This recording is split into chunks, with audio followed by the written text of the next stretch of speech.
수업부터 시작하도록 하겠습니다.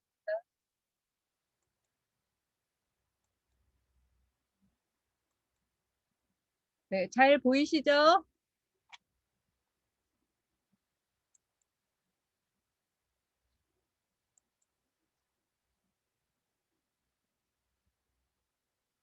오늘은 무색계 사선천 이야기하고 터키 이야기 해드릴 거예요. 2021년 7월 31일 토요일 오전 10시입니다. 교정본찰 봉선사 불교대학 18강 시작하도록 하겠습니다.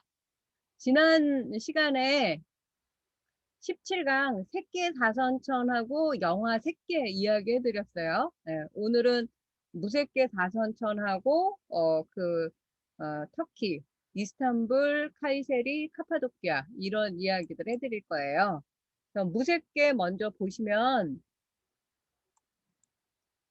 우리가 욕계 6천, 지난 시간에 색계 18천, 오늘 무색계 4천 이렇게 할 거예요. 그렇게 3개가 있어요. 우리는 욕계에 살고 있어요.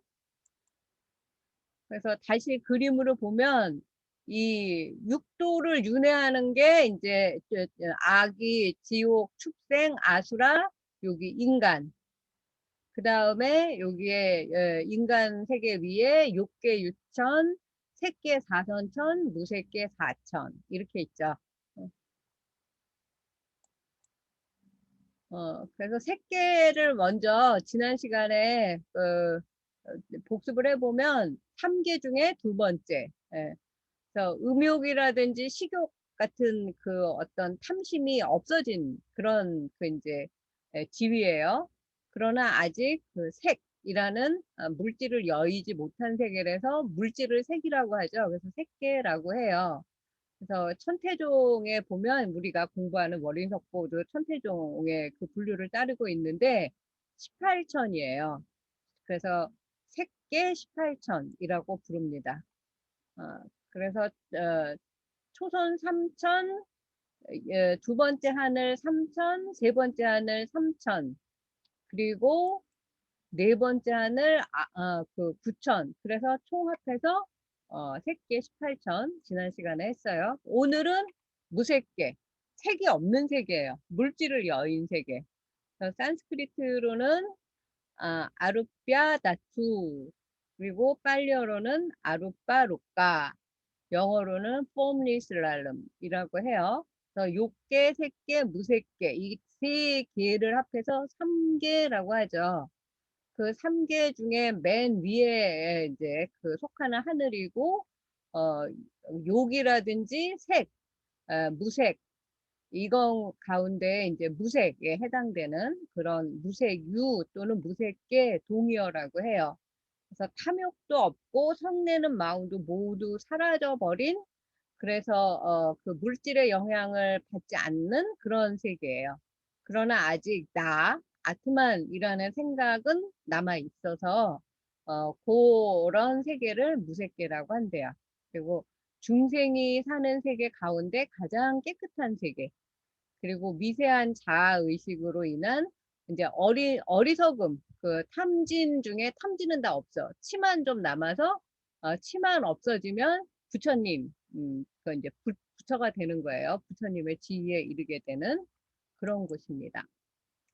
여기에 내 하늘이 공무변처, 식무변처, 무소유처, 비상비비상처 이런 이제 네 개의 하늘을 사천 또는 사공천이라고 불러요. 그래서 이 3개가 이제 우리 불교의 전통적인 그 해석에 따르면 이제 그 불교식 우주관이라고 할 수가 있는데 아까 다시 그림에서 봤듯이 지옥부터 시작해서 이 사천의 맨 꼭대기 비비상천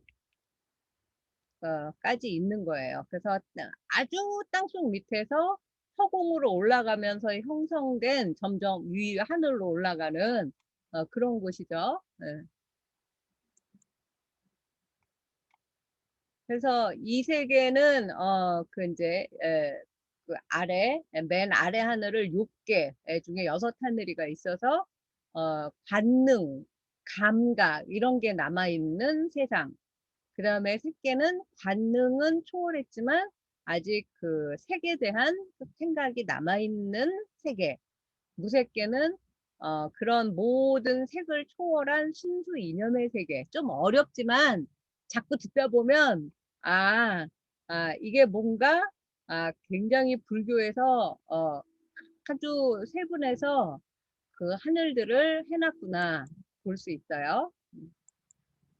그래서 원효 스님은 대승기신론 소라는 책에서 그 유명한 이 삼계가 오직 일심이다.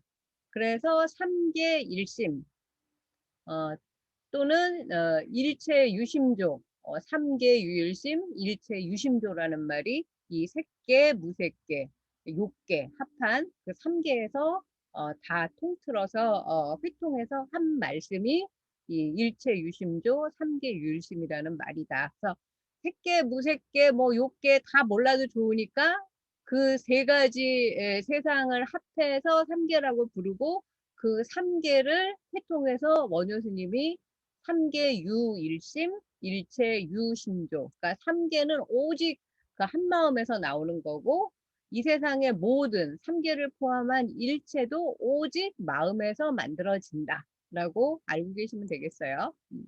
그래서 그걸 이제 불교의 우주관을 이렇게 그 맨 아래는 땅을 밑으로 하면 맨 밑에는 바람이 그 땅을 받치고 있대요.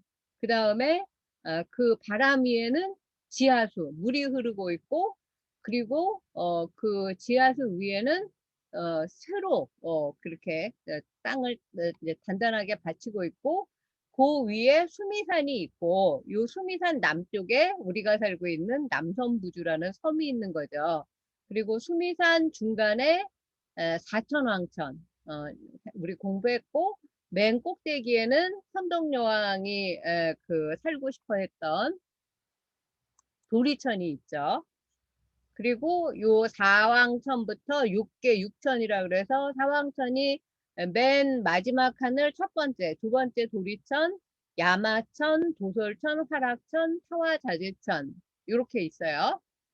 그 다음에 지난 시간에 공부했던 색계 18천은 초선천, 제2선천, 제3선천, 제4선천 해가지고 대범천, 범보천, 범중천 뭐 이렇게 쭉 있다가 제4선천에 색구경천, 선견천, 선현천, 무열천, 무변천, 무번천, 번뇌가 없는 하늘, 무상천, 광각천, 복생천, 무운천 이 꼭대기에 있었고 오늘 공부할 거는 무색계의 사천인데 공무변천, 생무변천, 무소유처천, 비상, 비비상천. 그래서 3개의 제일 꼭대기 하늘은 상도 아니고 비상도 아닌 하늘이구나. 비상, 비비상천. 그리고 맨 아래 하늘은 사천왕천이구나. 그 가운데 그는 몰라도 좋으니까 처음과 끝만 외워두세요. 무색계의 네 가지 경지가 있는데 예, 지금 봤던 공무변처라는 하늘은 허공이 무변, 가가 없다, 무변하다, 무한하다고 체득한 경지래요. 그 다음에 식무변처는 마음의 작용, 의식할 때 식이죠. 어, 그 색, 저기 안입이 설신의에 해당되는 그 마음의 작용은 무한하다. 무변하다는 건 무한하다는 뜻이에요. 그 다음에 세 번째 하늘 무소유처는 소유하는 것이 없는 하늘, 존재하는 것은 없다고 체득한 제3천. 그 다음에 비상, 비비상처처는 생각이 있는 것도 아니고 비상, 생각이 없는 것도 아닌, 생각이 없는 것도 아닌. 그러니까 비상은 생각이 없다, 비비상은 생각이 없는 것도 없다. 그래서 욕계 색계의 거친 생각이 다 없어졌지만 아직 미세한 생각은 남아있는 경지. 그래서 이제 우리가 공부할 때 이제 성문, 영각, 보살 이런 게 또 나와요. 그래서 성문에 대해서 잠깐 살펴보면 성문은 이제 산스크리트로는 슈라바카라고 해요. 그리고 빨리어로는 남방불교죠. 사바카라고 부르고 영각, 보살과 함께 삼승이라고 부르죠. 그래서 원래는 이제 석가모니 당시에 제자들을 성문이라고 불렀는데 이제 대승불교가 일어나고 중생 제도를 이제 중심으로 그 이제 삼으면서 보살이라는 깨달은 자라는 그 인간상이 부각이 돼요. 그래서 성문은 주로 이제 요즘 소승이란 말 잘 안 쓰는데 초기 불교에 속하게 되었어요. 부파 불교라고도 소승을 말하죠. 그래서 성문, 이 성문은 사죄, 고진멸도의 진리를 깨달은 사람이에요. 그 다음에 몸과 마음의 번뇌가 다 없어진 거예요. 멸진. 그래서 무여 열반에 들어가는 것을 목표로 삼고 있는 그런 사람들이에요. 부처의 제자들이죠. 그런데 이제 이 성문은 내가 공하다는 이치만 깨닫고 아직 그 진리가 공하다는 이치까지는 깨닫지 못한 단계. 그리고 중생이 참다운 나라고 생각하는 실화가 사실은 정신적이고 물질적인 기본 요소들이 이제 화합해서 만들어진 것이지 영원 불변의 참된 나가 없다는 사실, 그걸 이제 아공이라고 하는 걸 이제 성문은 깨달았다. 그러나 이 세상의 모든 것이 인연이 모여서 생겨났다가 이제 사라지잖아요. 그래서 절대 실체, 절대 자성은 없는 것이다. 그게 법공이라는 거예요. 그러니까 우리가 이 뭐 실안이 뭐 이런 그 얘기할 때 실체인 내가 없다는 걸 보통 어떻게 설명하죠? 지금의 내 나이의 나와 그 한 달 전에 나는 같은 내 나이의 나지만 그 한 달이라는 시간 전에 나는 아니죠. 사실 5분 전에 나도 내가 아니에요. 그럼에도 뭐 이제 더 나아가서 20대의 나, 뭐 10대의 나, 어렸을 때의 나, 그 전부 다 고정 불변하지 않고 늘 변하고 있죠. 그리고 생로병사 이 단계를 거쳐서 우리는 언젠가 이제 실체가 없어진다는 것도 잘 알고 있어요. 그러니까 성문에 네 가지 이제 그 과가 있는데 이걸 성문 사과라고 해서 그 지위를 수다원과 사다함과 아나함과 아라한이 제일 높죠. 그렇게 알고 계시면 되겠고 요것도 그냥 참고로만 못 외워도 괜찮아요. 제일 첫 번째 성문의 제일 그 첫 번째 경지인 수다원은 영류라고 번역이 된대요. 그래서 생사의 흐름을 거슬러 올라가서 육진에 물들지 않는 그 상태, 그리고 한결같이 번뇌가 없는 수행을 해서 거칠고 무거운 번뇌가 없는 그런 사람을 수다원가를 이루었다라고 얘기를 하고 이제 내생에 지옥이라든지 뭐 축생이라든지 아수라의 몸을 받지 않는 그런 경지를 수다원과라고 한다. 요렇게 알아주시고 두 번째 사다함과는 일왕래라고 번역이 돼서 이제 욕심을 다 버렸어요. 그리고 번뇌를 끊었어요.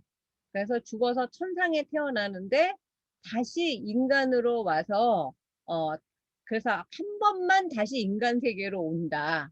그 다음에는 완전히 해탈한다. 그래서 사다함과라고 해요. 근데 여러분 이 저기 뭐야 신라 화랑 중에 사다함이라는 화랑이 있잖아요. 선덕여왕 다 보셨죠? 그 선덕여왕의 미실이 실질적인 주인공인데 미실의 첫사랑이 사다함이래요. 그러니까 이때에는 이런 그 성문 사과 중에 두 번째 경지에 오른 그런 사람이 되고자 했겠죠. 사다함이라는 이름이 그 이제 신라에도 쓰이고 있다는 거. 그 다음에 세 번째 단계는 아나함인데 불환, 돌아오지 않는다라는 뜻이에요. 욕심에서 벗어났다. 그래서 욕심을 벗어나서 다시는 그런 그 탐의 세계로 돌아오지 않는 경지를 아나함이라고 하고 아라한은 무쟁, 더 이상 다툼이 없는 경지라고 한대요. 그래서 아라한은 대승의 해탈과 조금도 다르지 않는 경지. 예, 그래서 자기만의 해탈이 이제 문제로 등장하는 그런 경지래요. 그래서 아라한은 보통은 이제 어, 자기의 어떤 번뇌를 끄는 그런 사람들을 아라한이라고 하죠. 그래서 휴정 스님은 조선시대 성가구감이라는 책에서 성문은 고요한데 머무는 것으로 수행을 삼는다. 그래서 마음이 움직이고 마음이 움직이니 귀신이 보게 된다. 이런 식으로 이제 그 성문에 대한 정의를 했다고 해요. 그러나 성문 영각 보살, 보살은 성품이 본래 빈 것임을 깨달아서 그 마음이 스스로 고요하니 자치도 없고 자치가 없으니 외도와 마군들도 보지 못한대요. 그래서 이제 이 그 보살의 경지로 올라가려고 우리가 노력을 하는 거죠. 그래서 모두 불제자이지만 보살은 상구보리 하와 중생을 하는 중생을 위한 실천이 있고 성문은 자기의 회탈을 중심으로 하는 게 다를 뿐이다라고 얘기를 해요. 그래서 이제 오늘도 그 이제 단원을 공부할 건데 요게 이제 19번째 이야기예요. 그래서 시간, 그 불교의 시간에 대해서도 대겁에 대해서 공부할 건데 우리가 많이 알아요. 성주, 괴공 많이 들어보셨죠? 이 네 겁을 일대겁이라고 해요. 성은 세계가 성립해서 이루어진다라고 해서 이룰 성자 써서 성겁. 이루어졌으면 머무르게 되죠. 그걸 주겁. 그러나 이제 시간이 오래되면 모든 것이 다 허물어지고 파괴되죠. 그래서 파괴할 때 괴자 써서 괴겁. 그리고 아무것도 파괴돼서 없는 상태를 공겁. 이렇게 얘기를 해서 네 겁이 각각 이제 20중겁이 있어요. 그래서 1대겁은 성겁 20겁, 주겁 20겁, 그럼 2, 4, 8, 80겁, 80중겁이 되죠. 그래서 중겁의 시대에는 인간의 수명이 우리는 지금 100살을 거의 목표로 살고 있는데 8만 살이래요. 그래서 100년에 한 살씩 수명이 줄어들어서 이제 그 뭐 8만 살이니까 8만 9,999살 뭐 이런 식으로 점점 줄어서 10살까지 줄어든대요. 수명이 10년, 10세로. 그러다가 다시 이제 10세에서 100년 한 번씩 한 살씩 늘어서 8만 살까지 그 가는 시간 이걸 이제 중겁이라고 하는 거예요. 이 중겁 4개가 모이면 대겁. 그래서 이 불교의 시간과는 정말 어마어마하죠.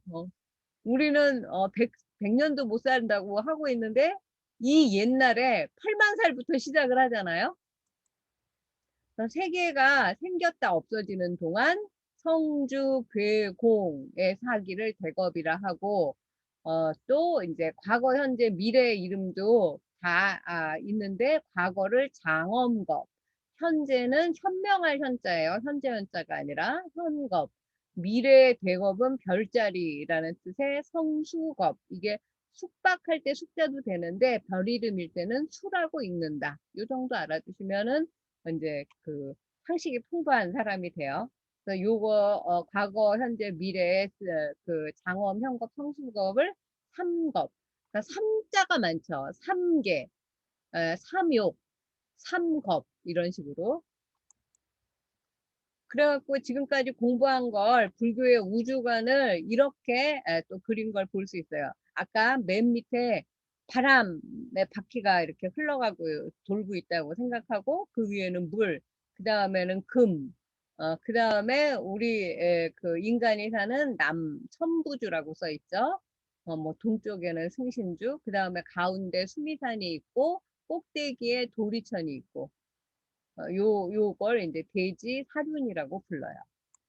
재밌지 않습니까?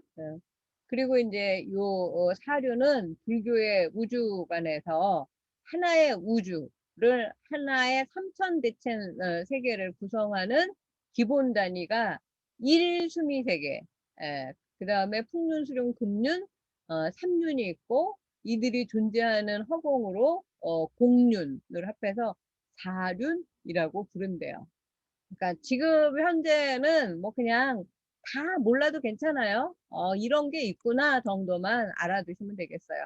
그래서 불교의 우주관, 불교의 인과관, 이런 거에 이제 따르면 우리가 살고 있는 세간 또는 세계 또는 우주 이런 것들이 살아있는 모든 걸 유정이라고 하잖아요. 그 유정들의 그 업에 의해서 이거 업은 까르마라고 가르쳐 드렸고 행동 액션이라고 영어로 이제 번역한다고 말씀드렸어요. 그래서 자기가 뭐 이제 좋은 업을 쌓으면 이제 그 선업으로 형성되고 악업을 쌓으면 이제 악업이 형성되겠죠. 어, 그거 범천이나 무슨 뭐 그 특정한 어떤 창조신이 만드는 것이 아니다. 그러니까 이제 불교의 우주 인과론이에요.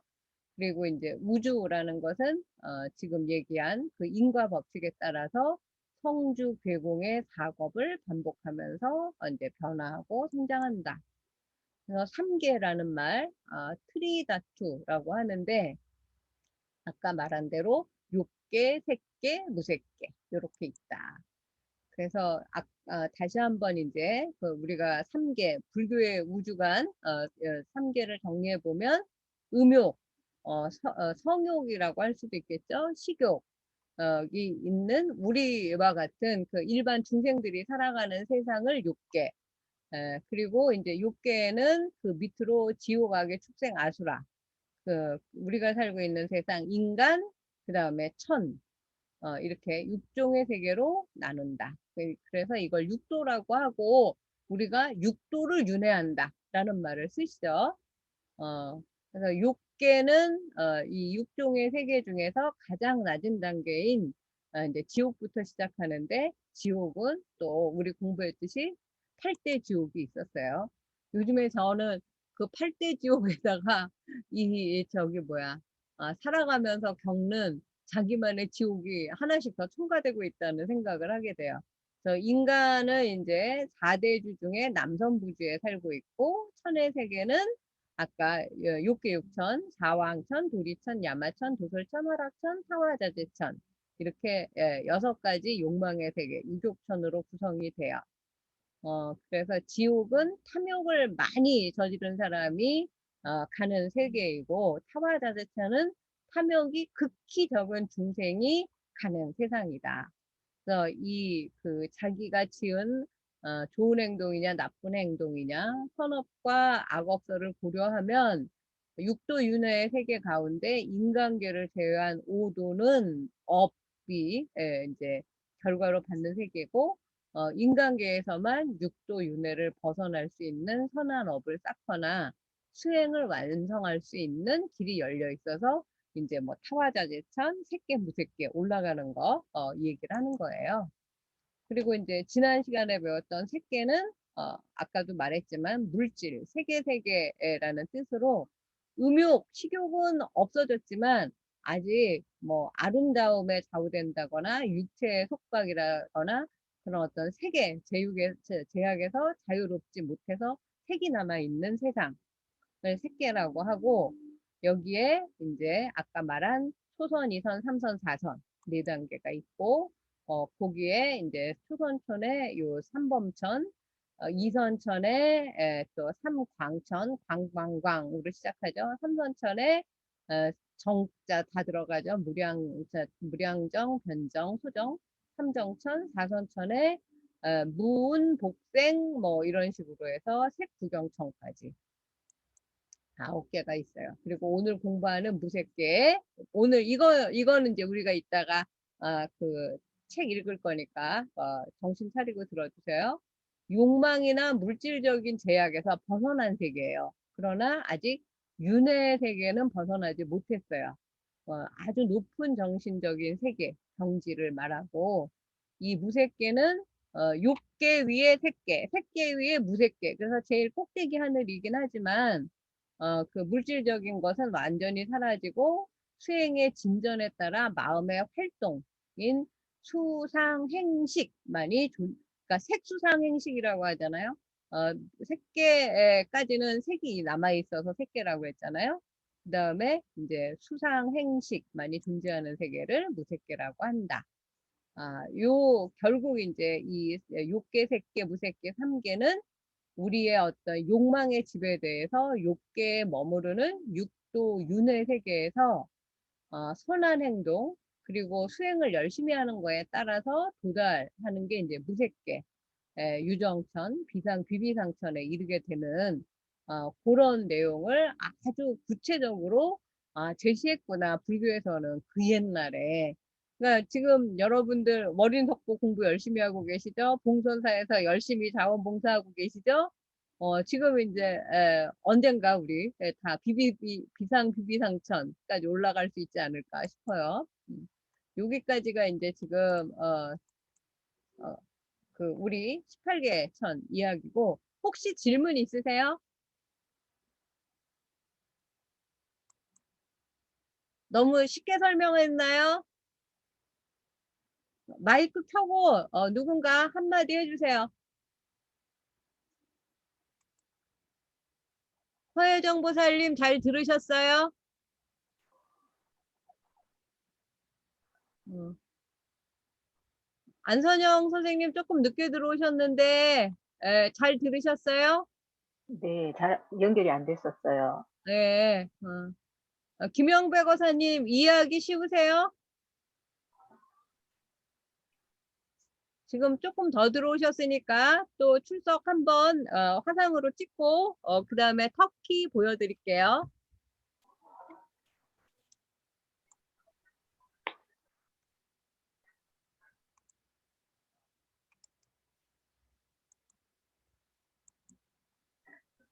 오늘 터키는 좀 재미있을 것 같아요. 네.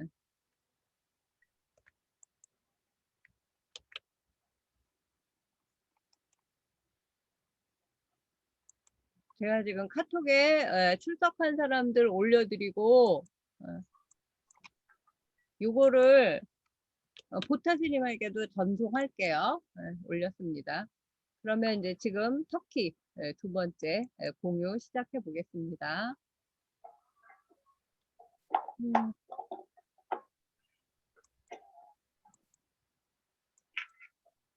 자, 터키 보이세요? 네, 네. 자, 그러면 터키 시작할게요. 네, 다들 터키 가보셨나요? 제가 있을 때 한번 오세요. 제가 가는 도시는 카이세리라는 도시고 카파도키아라고 아주 유명한 세계문화유산인 또 이제 그 유적지가 있어요. 보통은 그 스타워즈 영화 촬영 무대로 많이 유명하고 또 어린이들한테는 스머프들이 사는 버섯 모양의 집의 무대로 되게 유명해요. 그리고 이스탄불은 동양과 서양을 그 이제 보스포러스 해협을 그 이제 통해서 하루에도 수십 번 왔다 갔다 할 수 있는 거의 한 인구 1,500만 정도 되는 세계적으로 대도시예요. 이걸 오늘 그 7월 31일 날 여러분들하고 같이 하겠습니다. 카이세리 먼저 볼게요. 이게 이제 제가 갈 그 도시인데 이 산 이름이 LGS 산이에요. 해발 4,000m예요. 엄청 높죠. 근데 이미 여기 땅이 해발 한 1,000m 정도 돼요. 그럼 만년설이 있어요. 그래서 이 대학교 이름도 이 산 이름을 따라서 LGS 대학교라고 이름을 붙였어요. 우리가 공부할 세계적인 대도시 이스탄불에서 카이세리는 여기에 있어요. 그리고 이따 공부할 카파도키아는 여기에 있고 또 이제 메블라나 댄스라고 해서 이제 그 춤을 추어서 수행을 해갖고 깨달음에 이른다는 그런 이제 그 저기 도시로 유명한 곳이 본산지가 꼬냐. 그리고 여기는 이제 안탈리아라고 해서 요 밑에 그 바다는 지중해예요. 그리고 빠묵깔레라는 거는 빠묵은 목화, 솜이라는 뜻이고 깔레는 성이에요. 그래서 마치 그 목화처럼 성으로 이루어져 있어서 목화성, 빠묵깔레인데 여기에는 그 자연 노천 온천이 있어서 여기에 그 노천 온천을 이용하는 관광객이랑 그 터키 사람들 굉장히 많고 에베소는 성경책에 에베소서라고 있잖아요. 이게 옛날에는 소아시아라고 불렸어요. 그래서 여기에 뭐 사도 바울이 전도한 곳 이쪽에는 뭐 이제 그 무슨 베드로가 세운 교회 터키 동쪽은 그런 게 많아요. 그리고 이즈미르도 터키 한 3대 도시고 여기에 요즘에 이제 우리나라 현대자동차라든지 대기업이 많이 들어가 있어요. 터키 지도가 이렇게 생겼는데 여기 가운데 점 찍은 데가 카이세리예요. 요걸 확대해보면 여기가 카이세리라고 돼 있고 산 이름이 에르지에스라고 돼 있죠. 예.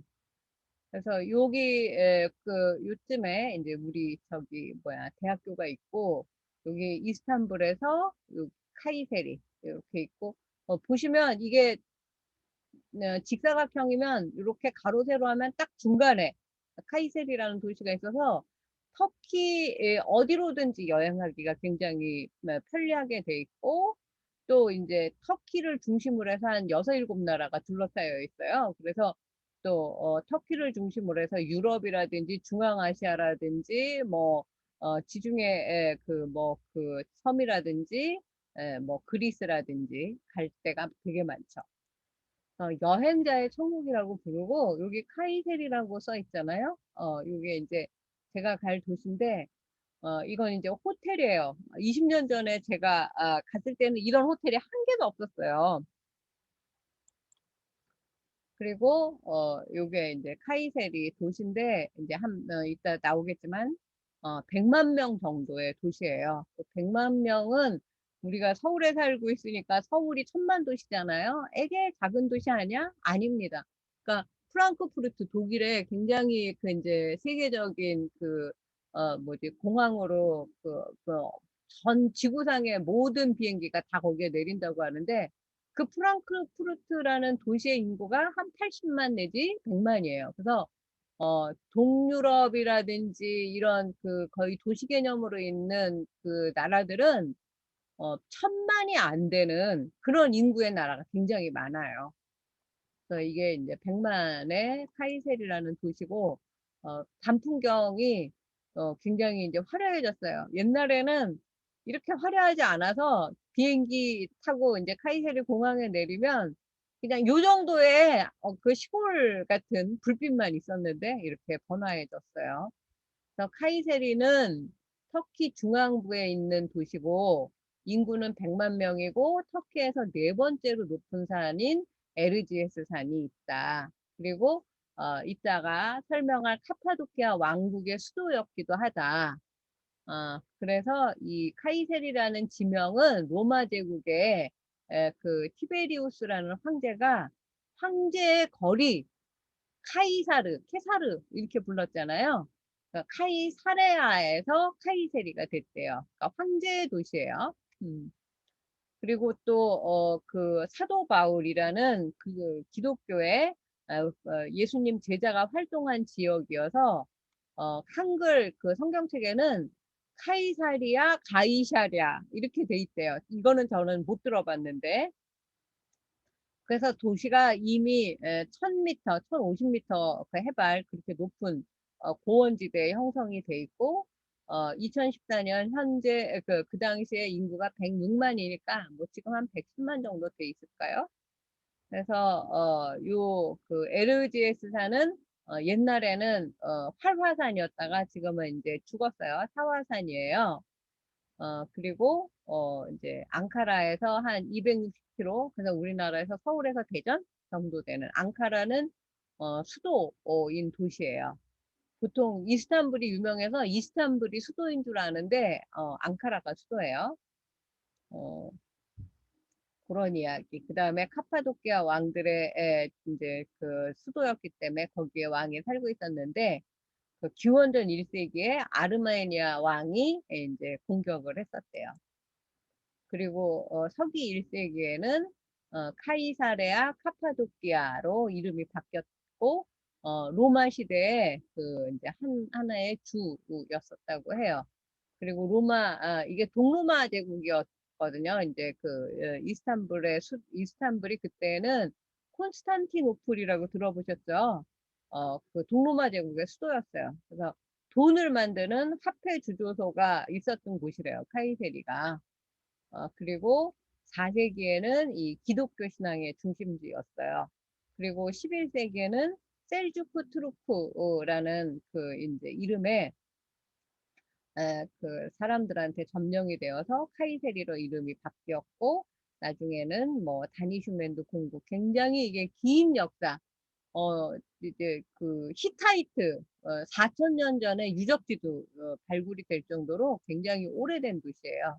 그리고 13세기에는 몽골에게 함락이 됐고, 14세기에는 투르크멘, 네, 이제 수도였다가, 이제 14세기, 이제 그 조선이 1392년에 그 이제 성립이 되잖아요. 그 비슷한 1397년에 오스만 터키, 오스만 투르크라고 부르는데, 이제 거기에서, 이제 지금의 터키 공화국이 된 거예요.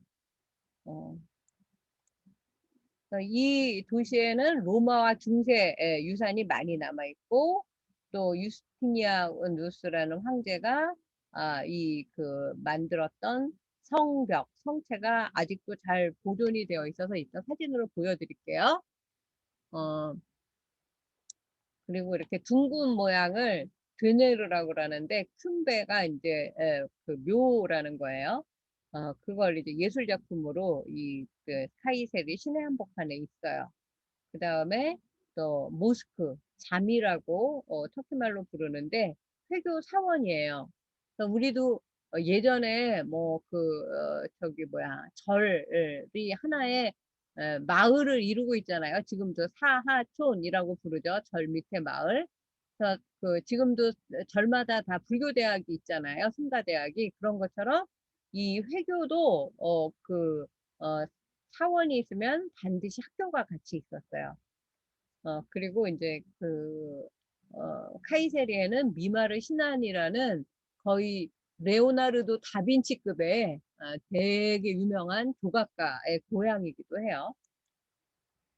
그리고 이제 카이세리에는 가장 오래된 의과대학인 기아시의 시파히라는 그 이제 학교 같은 그런 유적도 남아 있고 이제 지붕이 덮여 있는 그런 그 카팔루 차르시라고 해요.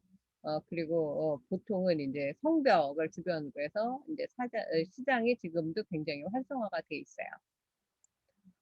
어, 그래서 이게 동로마 제국 시대에 이제 카이세리 박물관에 있는 그 로마 시대의 관이에요. 관에도 이렇게 엄청 그 뭐야 아주 정교한 조각들이 그 새겨져 있죠.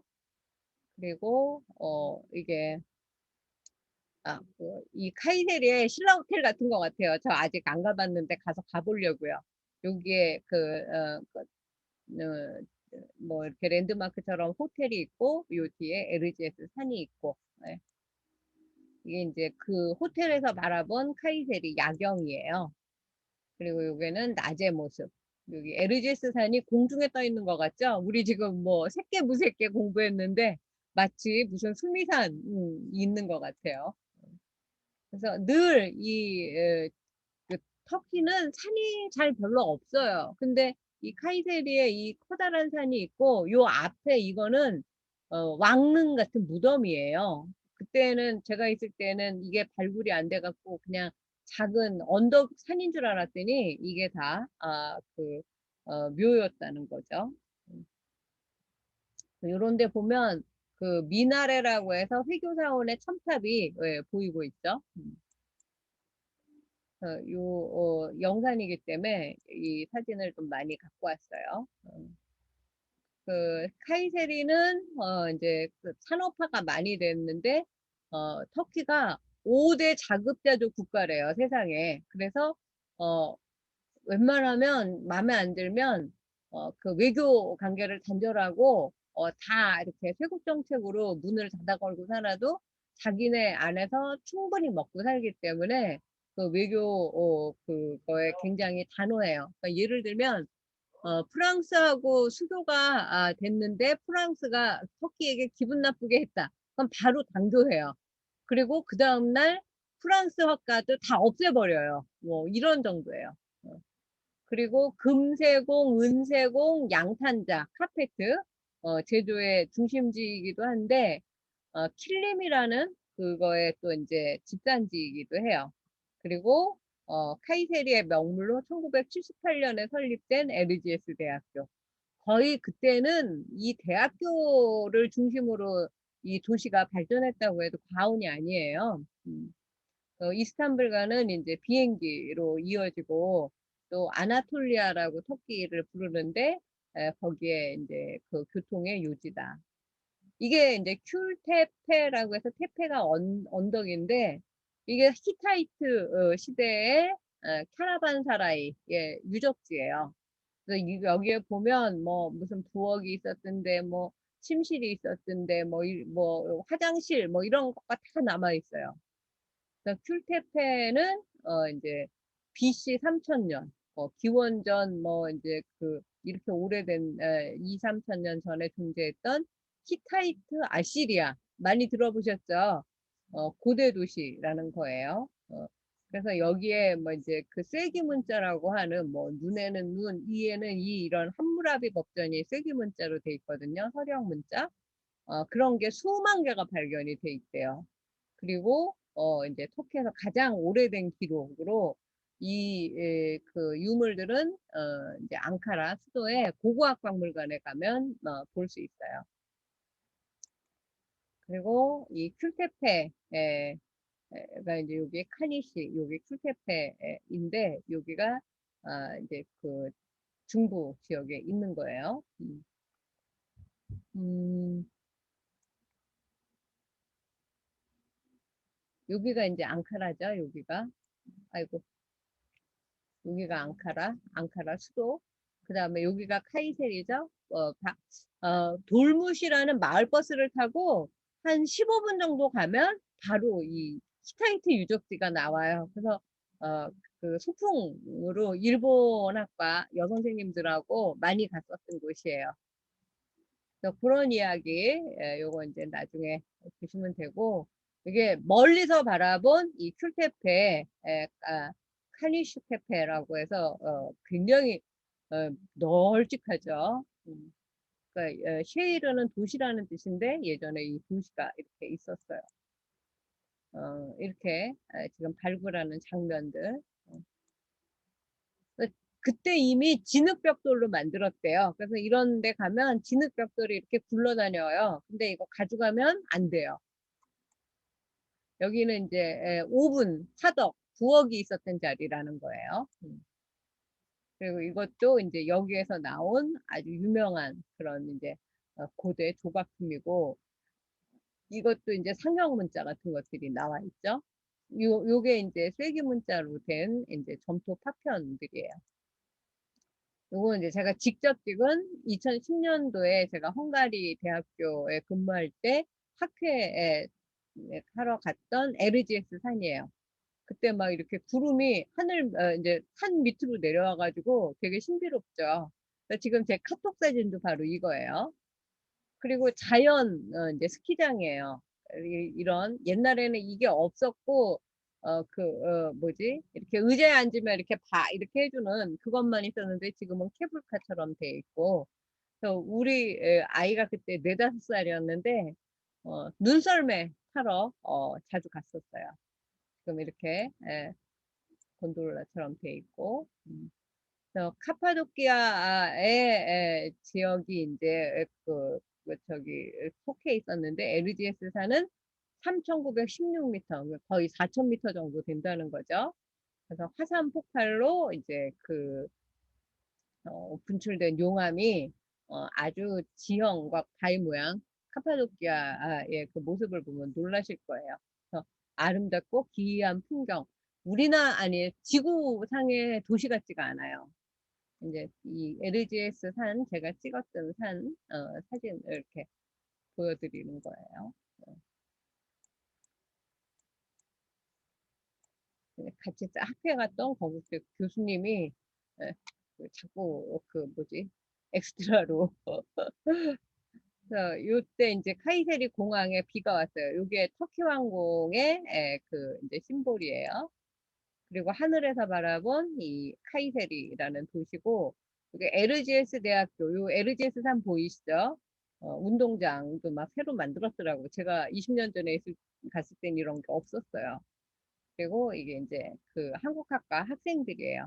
에르지에스 산 위에 올라가서 찍은. 그리고 이제 이 한국학과 또는 한국어문학과라고 불리는데, 이 콜레 에데비아트 일레 블루시마라고 해서 한국어문학과라고 행사를 마치고 찍은 거예요. 그리고 이 브릭셀 투르키에즈라고 해서 이제 우리로 치면 뭐 인문대학의 동양어문학부의 그 부장이고, 이 부부예요. 하티제 크리올루라고 해서 제가 20년 전에 갔을 때는 이제 그 오크투만이라는 우리로 치면 영부조교 같은 그런 그 이제 직함으로 저를 굉장히 많이 도와서 한국학과 설립에 애를 쓴, 거의 뭐라고 할까, 개국공신 같은. 그런데 제가 불교영어 도서관이라고 안국역에 있었는데, 그때 불교영어 도서관하고 MOU를 맺는 그런 장면이 이제 불교신문에 나왔었어요. 요게 이제 제가 가서 있었던 LGS 대학교 한국학과가 있는 곳이고, 여기가 현관인데 지금은 더 큰 건물로 단독 빌딩으로 이사 갔다고 들었어요. 그래서 제가 가면 또 그 사진 올려드릴게요. 책들은 제가 20년 전에 한 100군데 출판사랑 학교랑 뭐 해가지고 3,400권 정도의 한국 책을 모아 만든 한국학 도서실이에요. 그리고 이제 학회하는 거고, 그때 이제 2010년도에는 이제 요 정도로 조촐 했는데, 지금은 한 100명 정도 모이는 큰 학회가 됐어요. 그리고 이게 아까 그 한국어문학과, 여기 이제 여기 어딘가가 이제 제 연구실이었어요. 그래서 한국어문학과 게시판.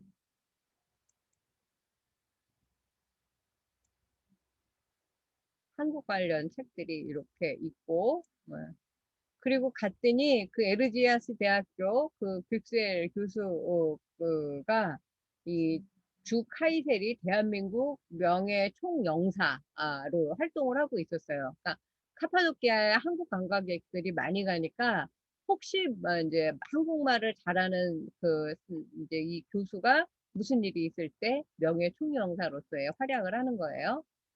그리고 이제 요게 인문대학교고, 제가 2016년도에 특강하러 갔을 때 이 두 교수 부부와 이 한국인 교수 이제 부부하고 같이 제가 기념 촬영을 했던 거고, 특강할 때 이 학생들 모습이에요.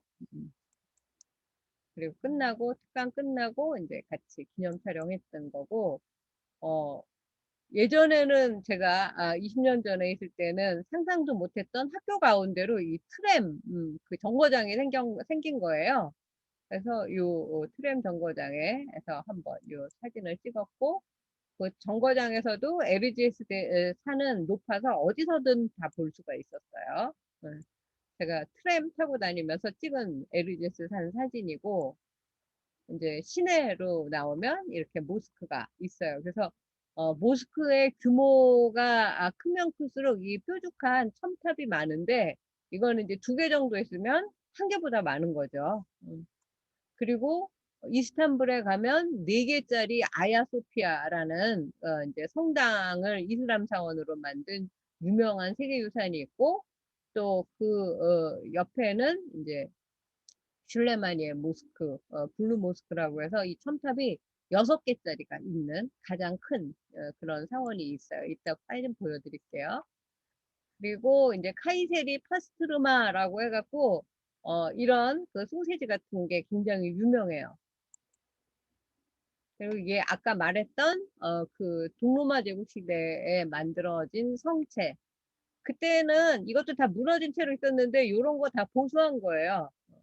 그리고 이 첨탑은 이렇게 생겨서 여기에 올라가서 아잔이라고 해서 하루에 5번씩 이슬람 그 식으로 기도하는 시간이라는 걸 알리고 다 이 그 사원에 와서 우리처럼 우리로 치면 그 새벽 예불 종소리 같은 거예요. 그래서 이제 이 모스크 사진을 제가 이렇게 첨탑하고 항상 같이 있어요. 여기에서 그 우리로 치면 그 뭐 창을 가장 이 도시에서 이 동네에서 잘하는 사람이 이 회교 기도하는 시간을 알리는 그 정말 목청껏 이제 노래로 그 이제 좀 부르는 그런 게 굉장히 이제 저한테는 처음에 신기했어요. 그리고 그 성벽을 중심으로 시장이 있는데 이게 카페트 가게인데 이 주인 아저씨가 저한테 어, 들어오라고 여기 가면 차이 인심이 되게 좋아요. 그래서 이제 또 차 한 잔 얻어 마시면서 이 카페트 구경하는 이게 이제 킬림이라는 건데 이것이 이제 카이세리 특산품이고 제가 차 한 잔 얻어 마시면서 사진 하나 찍은 거예요. 그리고 이건 이제 성벽인데 성벽 앞에는 이게 뭘까요? 어, 이 구두 닦는 거예요. 구두를 굉장히 막 무슨 술탄이 된 것처럼 막 금으로 장식한 데다가 이제 막 발을 올려놓으면 이제 슈샤인, 옛날에 무슨 슈샤인 보이라는 우리 유행가도 있었잖아요. 그리고 카이세리에는 또 은세공품 뭐 그 금세공품이 굉장히 이제 유명한데 여기는 은가게고 여기 이 터키인 그 한국 어문학과의 한국어 강사 선생님인데 친척 아저씨가 하는 가게에 이제 제가 그냥 소개를 받아서 가가지고 은제품을 산 거예요. 이거 다 제가 사온 거예요. 금도 많은데 금은 우리나라로 치면 순도가 떨어진대요. 그래서 은을 사라고 가르쳐 주더라고요. 근데 이 은 세공도 굉장히 정교하지 않습니까? 근데 이 은 세공 값을 거의 안 받았어요. 옛날에는. 이거를 그냥 저울로 그늘로 재서 팔았어요. 은덩어리 팔듯이. 그리고 이런 견과류가 또 굉장히 많아서 이런 거 가서 실컷 먹어야지라고 생각하고 있어요. 그리고 요거는 이제 그 스카프 쓰는 그 이제 그 터키 여성들이 쓰는 그 스카프 가게예요. 그리고 이슬람은 술을 안 마시지만 아까 에페스라고 에베소를 에페스라고 부르거든요. 그 에페스 필센 맥주가 대표적인데 이 터키 맥주 굉장히 맛있습니다. 우리나라 이마트 같은 데서도 가끔 파니까 한번 가서 사서 맛보세요. 그리고 또 와인도 굉장히 유명해요. 이게 무슨 위도 23도에 걸쳐 있는 그 지역이 어, 포도가 아주 잘 된대요. 뭐 이탈리아, 스페인, 뭐 칠레, 무슨 캘리포니아 그런 데가 다 위도 23도에 걸치는데 터키는 전국토가 다 위도 23도에 걸친대요. 그래서 이 에, 그 이슬람이 들어오기 전서부터 이 와인이 굉장히 유명해서 집집마다 이 와인이 담궈요. 우리나라 옛날에 집집마다 무슨 그 막걸리 같은 거 담갔잖아요. 그런 것처럼. 그래서 오시면 이 와인도 싸고 맛있어요. 제가 대접을 해드리겠습니다. 그리고 이제 그 한국학과의 이 한국인 선생님들하고 같이 저녁 같이 먹는 그런 장면이에요. 이게 이제 흐즈로울루 뭐 위굴마 오텔르 이렇게 해서 이 호텔이에요. 호텔 오텔이라고 하는데 학교 안에 있는 호텔이에요. 그래서 제가 머무른 그런 곳이에요. 그리고 이제 드디어 카파도키아가 나왔는데 이렇게 생겼어요. 도시가 너무 신기하죠. 이거 버섯 모양처럼 생겼죠. 버섯집 모양. 사람은 요만해요. 얼마나 큰지 알겠죠? 멀리서 보면 이렇게 생겼어요. 그래서 스타워즈 1편 네, 이제 배경 무대를 여기에서 했다고 그래요. 요즘은 여기에 이제 그 뭐지 열기구 띄워서 엄청 많이 이걸 그 하늘에서 구경하는 그런 여행 상품이 유행이고 이렇게 생겼어요. 가까이 보면 이렇게 다 굴을 뚫어가지고 이게 화산이 폭발한 뭐 석회암인가? 그래서 이렇게 못이나 무슨 숟가락 같은 걸로 이렇게 파면 이게 다 파진대 이렇게. 그래서 기독교도들을 박해할 때 기독교들이 예, 여기로 그 이제 피신해서 이 안에다가 동굴 도시를 만들어 갖고 살았다고 해요. 그래서 카파도키아는 아나톨리아 반도 중부에 위치한 네부쉐이르, 카이세리, 니데를 잇는 그 이제 지방 이름인데 카파도키아 뜻이 훌륭한 나라라는 뜻을 가지고 있대요. 오늘 이 말 처음 들었네. 근데 이제 BC 그 200년부터 한 200년 동안 이 카파도키아 왕국이 있었고 내가 살러 갈 카이세리는 거기에 수도였었고. 예.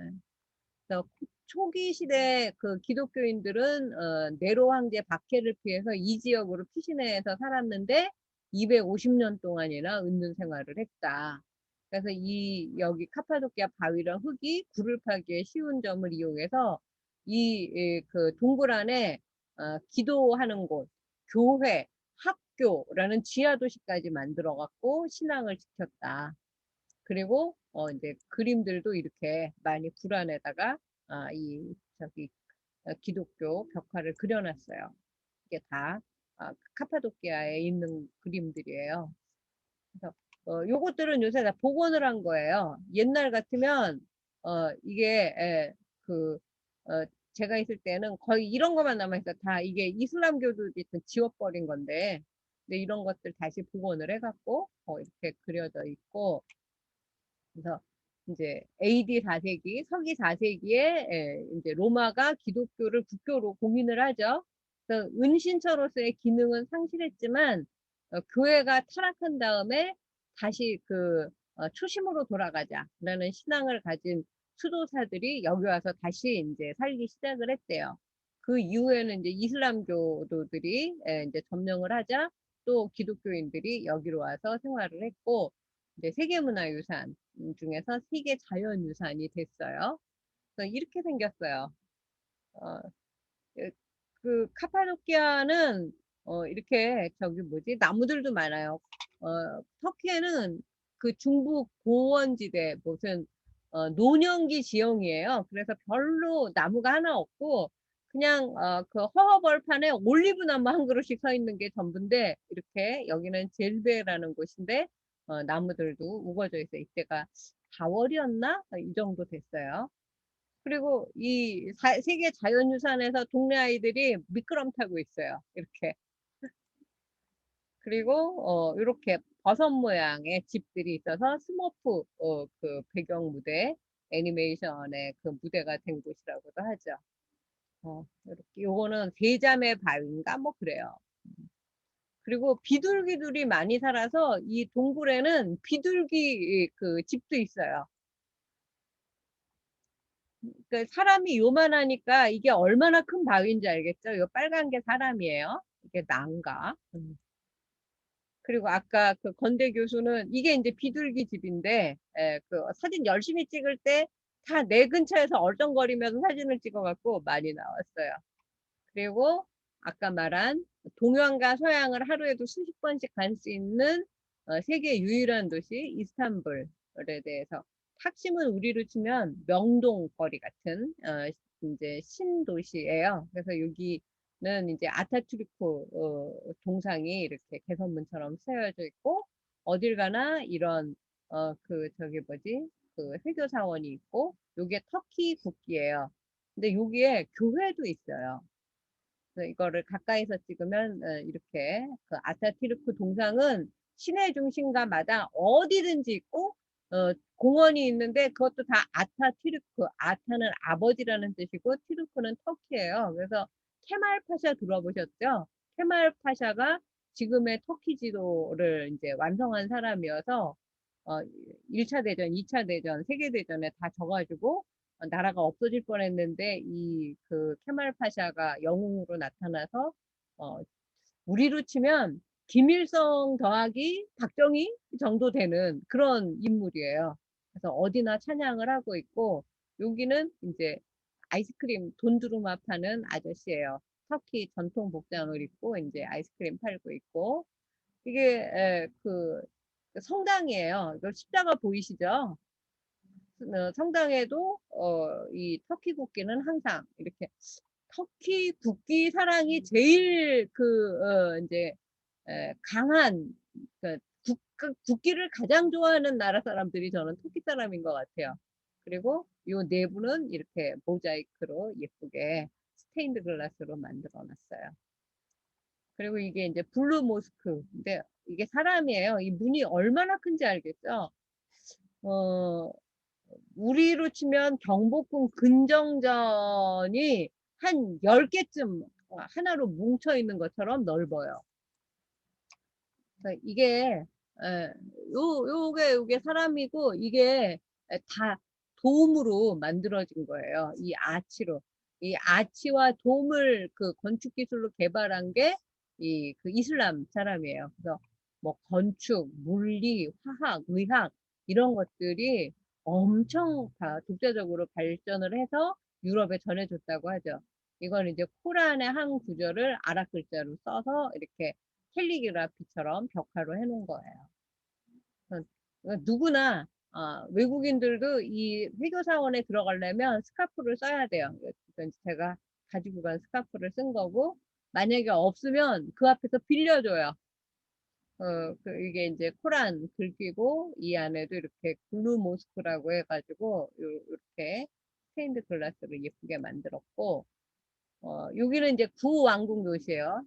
탁심의 반대를 수타나음햇이라고 하면 되는데, 우리로 치면 어디쯤 되나, 뭐 북촌, 경복궁, 삼청동 그 정도 되는데, 여기는 이제 제가 20년 전에 갔을 때 이스탄불에 내려서 하룻밤 잤는데, 그 호텔인데 이것도 전통 목조 건축으로 터키식으로 만든 되게 오래된 그 호텔이에요. 유스프 파샤 호텔이라고 해서 그 이제 20년 후에 가서 내가 20년 전에 왔던 그 손님이다 그랬더니 엄청 잘해줬어요.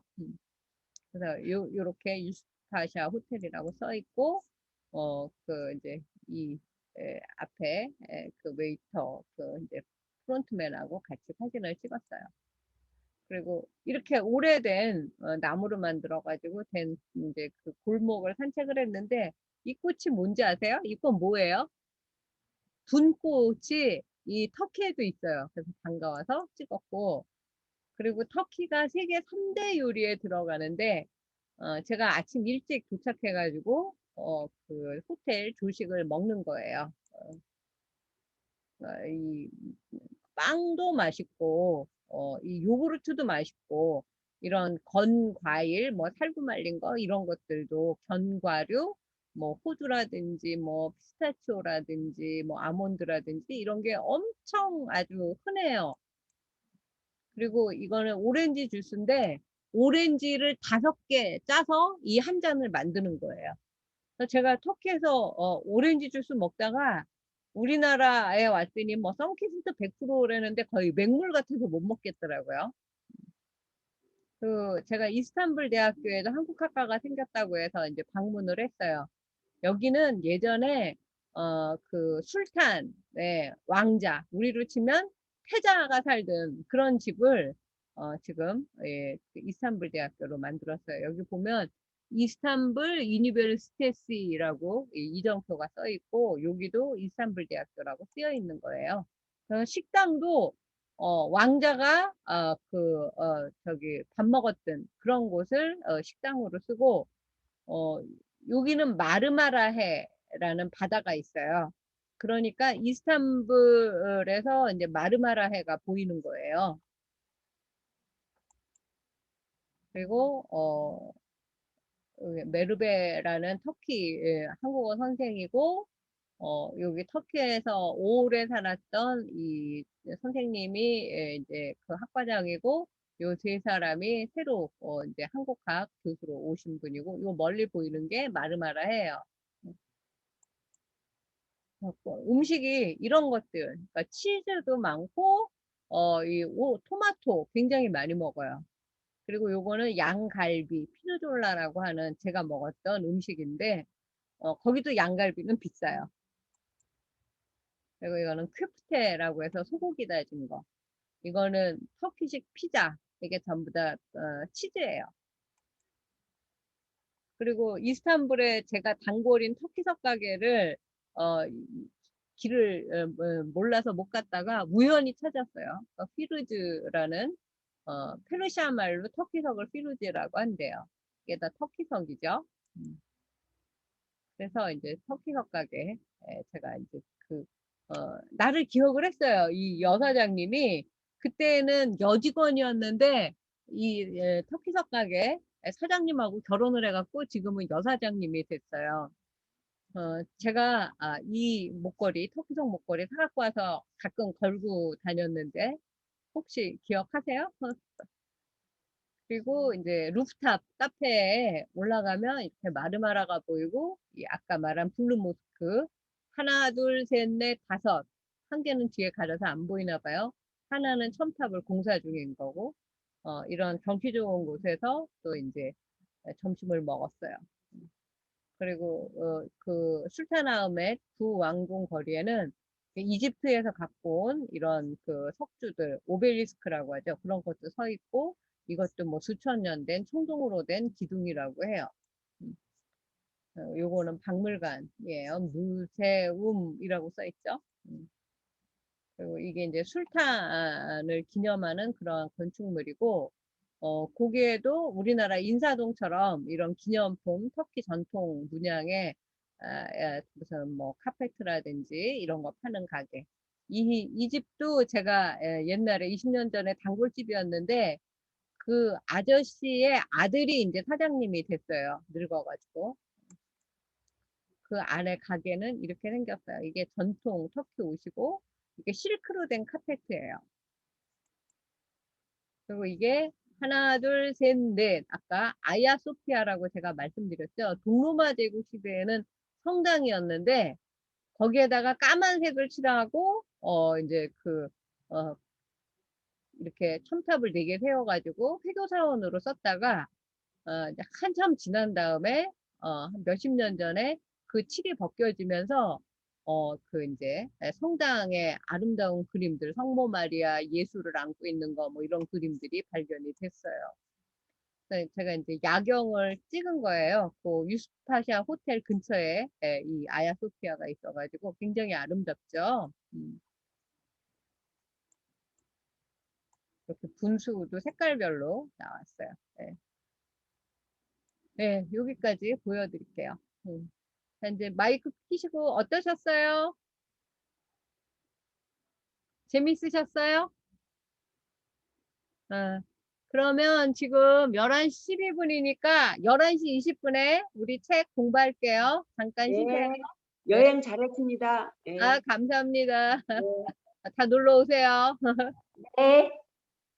다시 하고 화면 켜볼게요.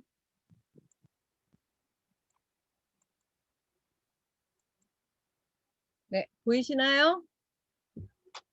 김정열 보살님 다시 수락했어요. 네.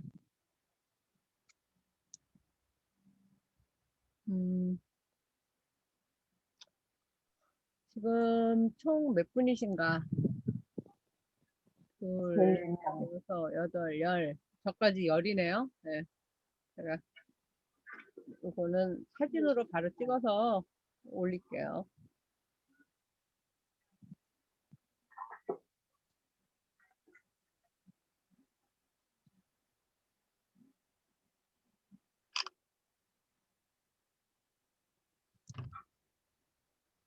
네. 오늘 순수한 선정의 세계 무색계 이거 읽어보도록 할 텐데 읽으실 수 있으신 분? 이 글씨 잘 보이세요? 누가 읽어보실까?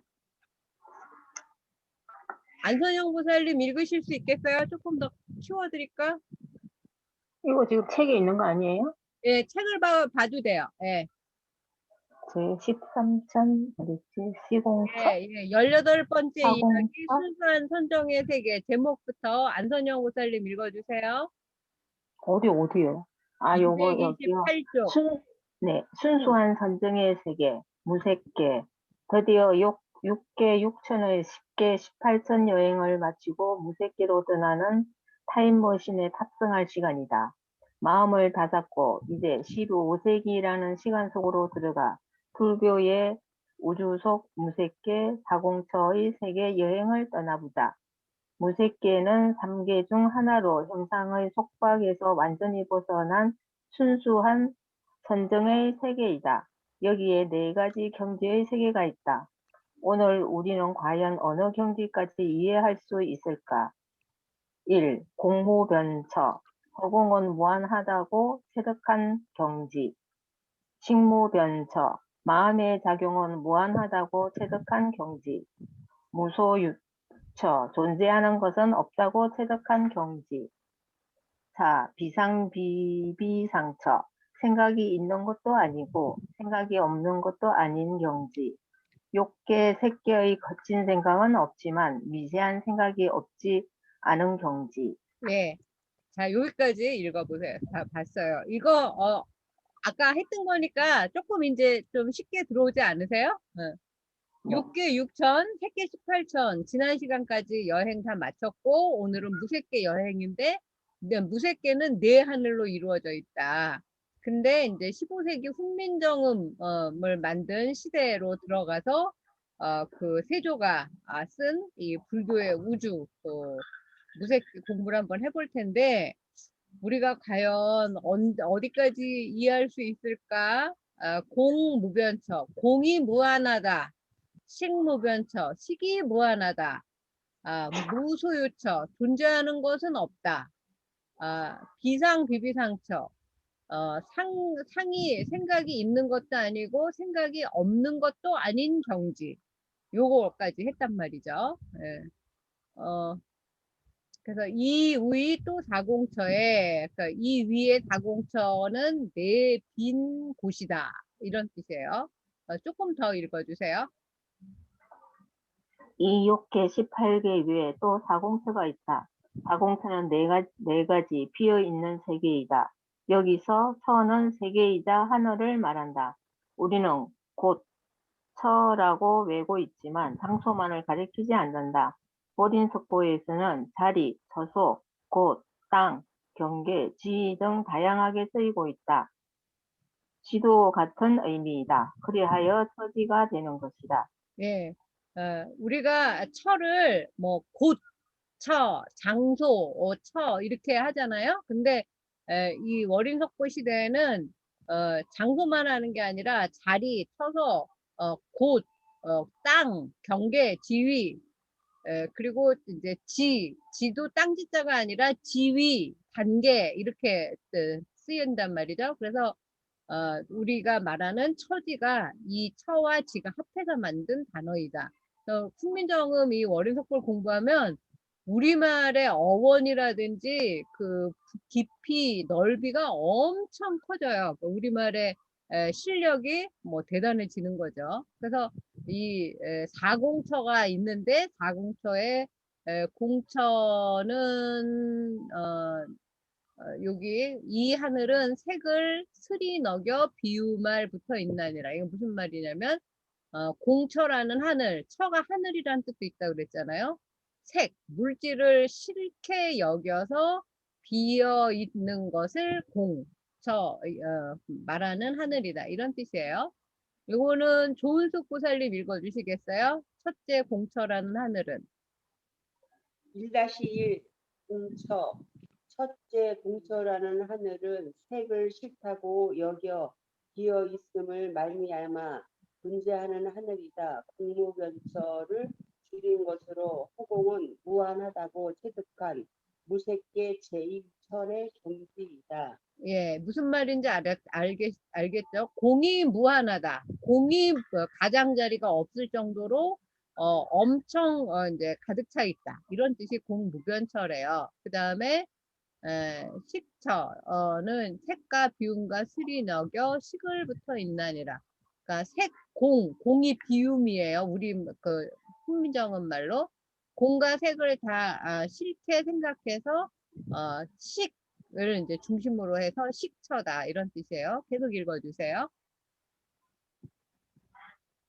둘째, 식처는 색, 형상과 비어 있음, 공처를 식하고 여기고 식을 말미암아 있는 세계이다.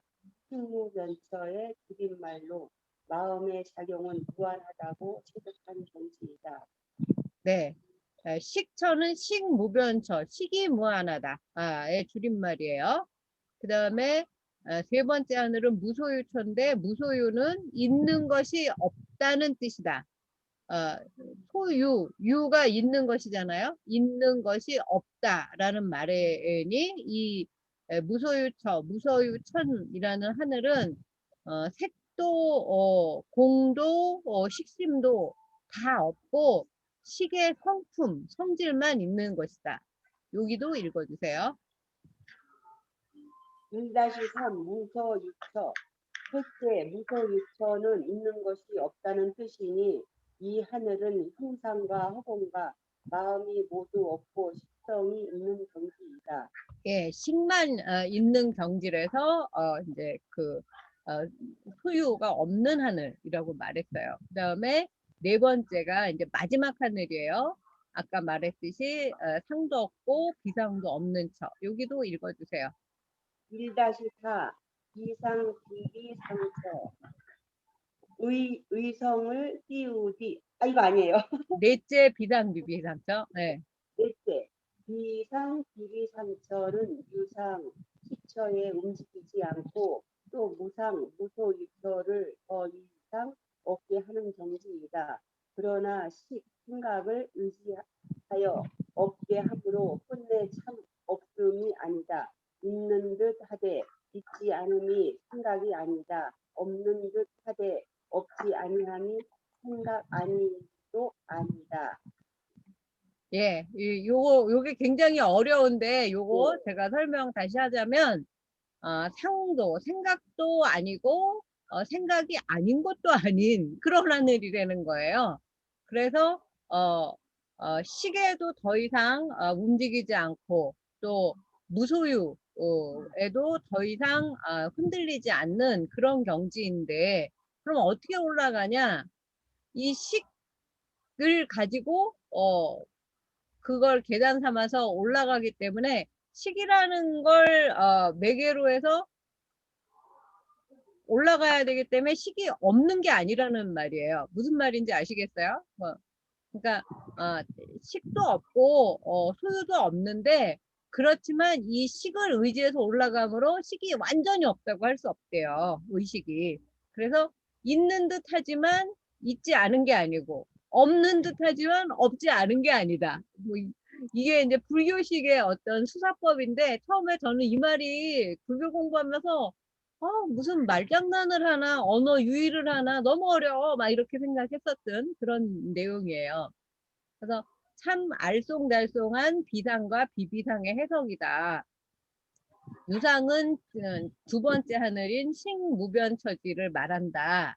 식무변처지는 식이 마음이잖아요. 이 마음 식이 무한히 확장되는 것을 관하는 거예요. 그래서 이걸 유상이라고 하는데 무상은 세 번째 무소유처 하늘을 말하는 건데 무소유처는 아까 마음이 존재하지 않는 경지란 말이죠. 다 없으니까.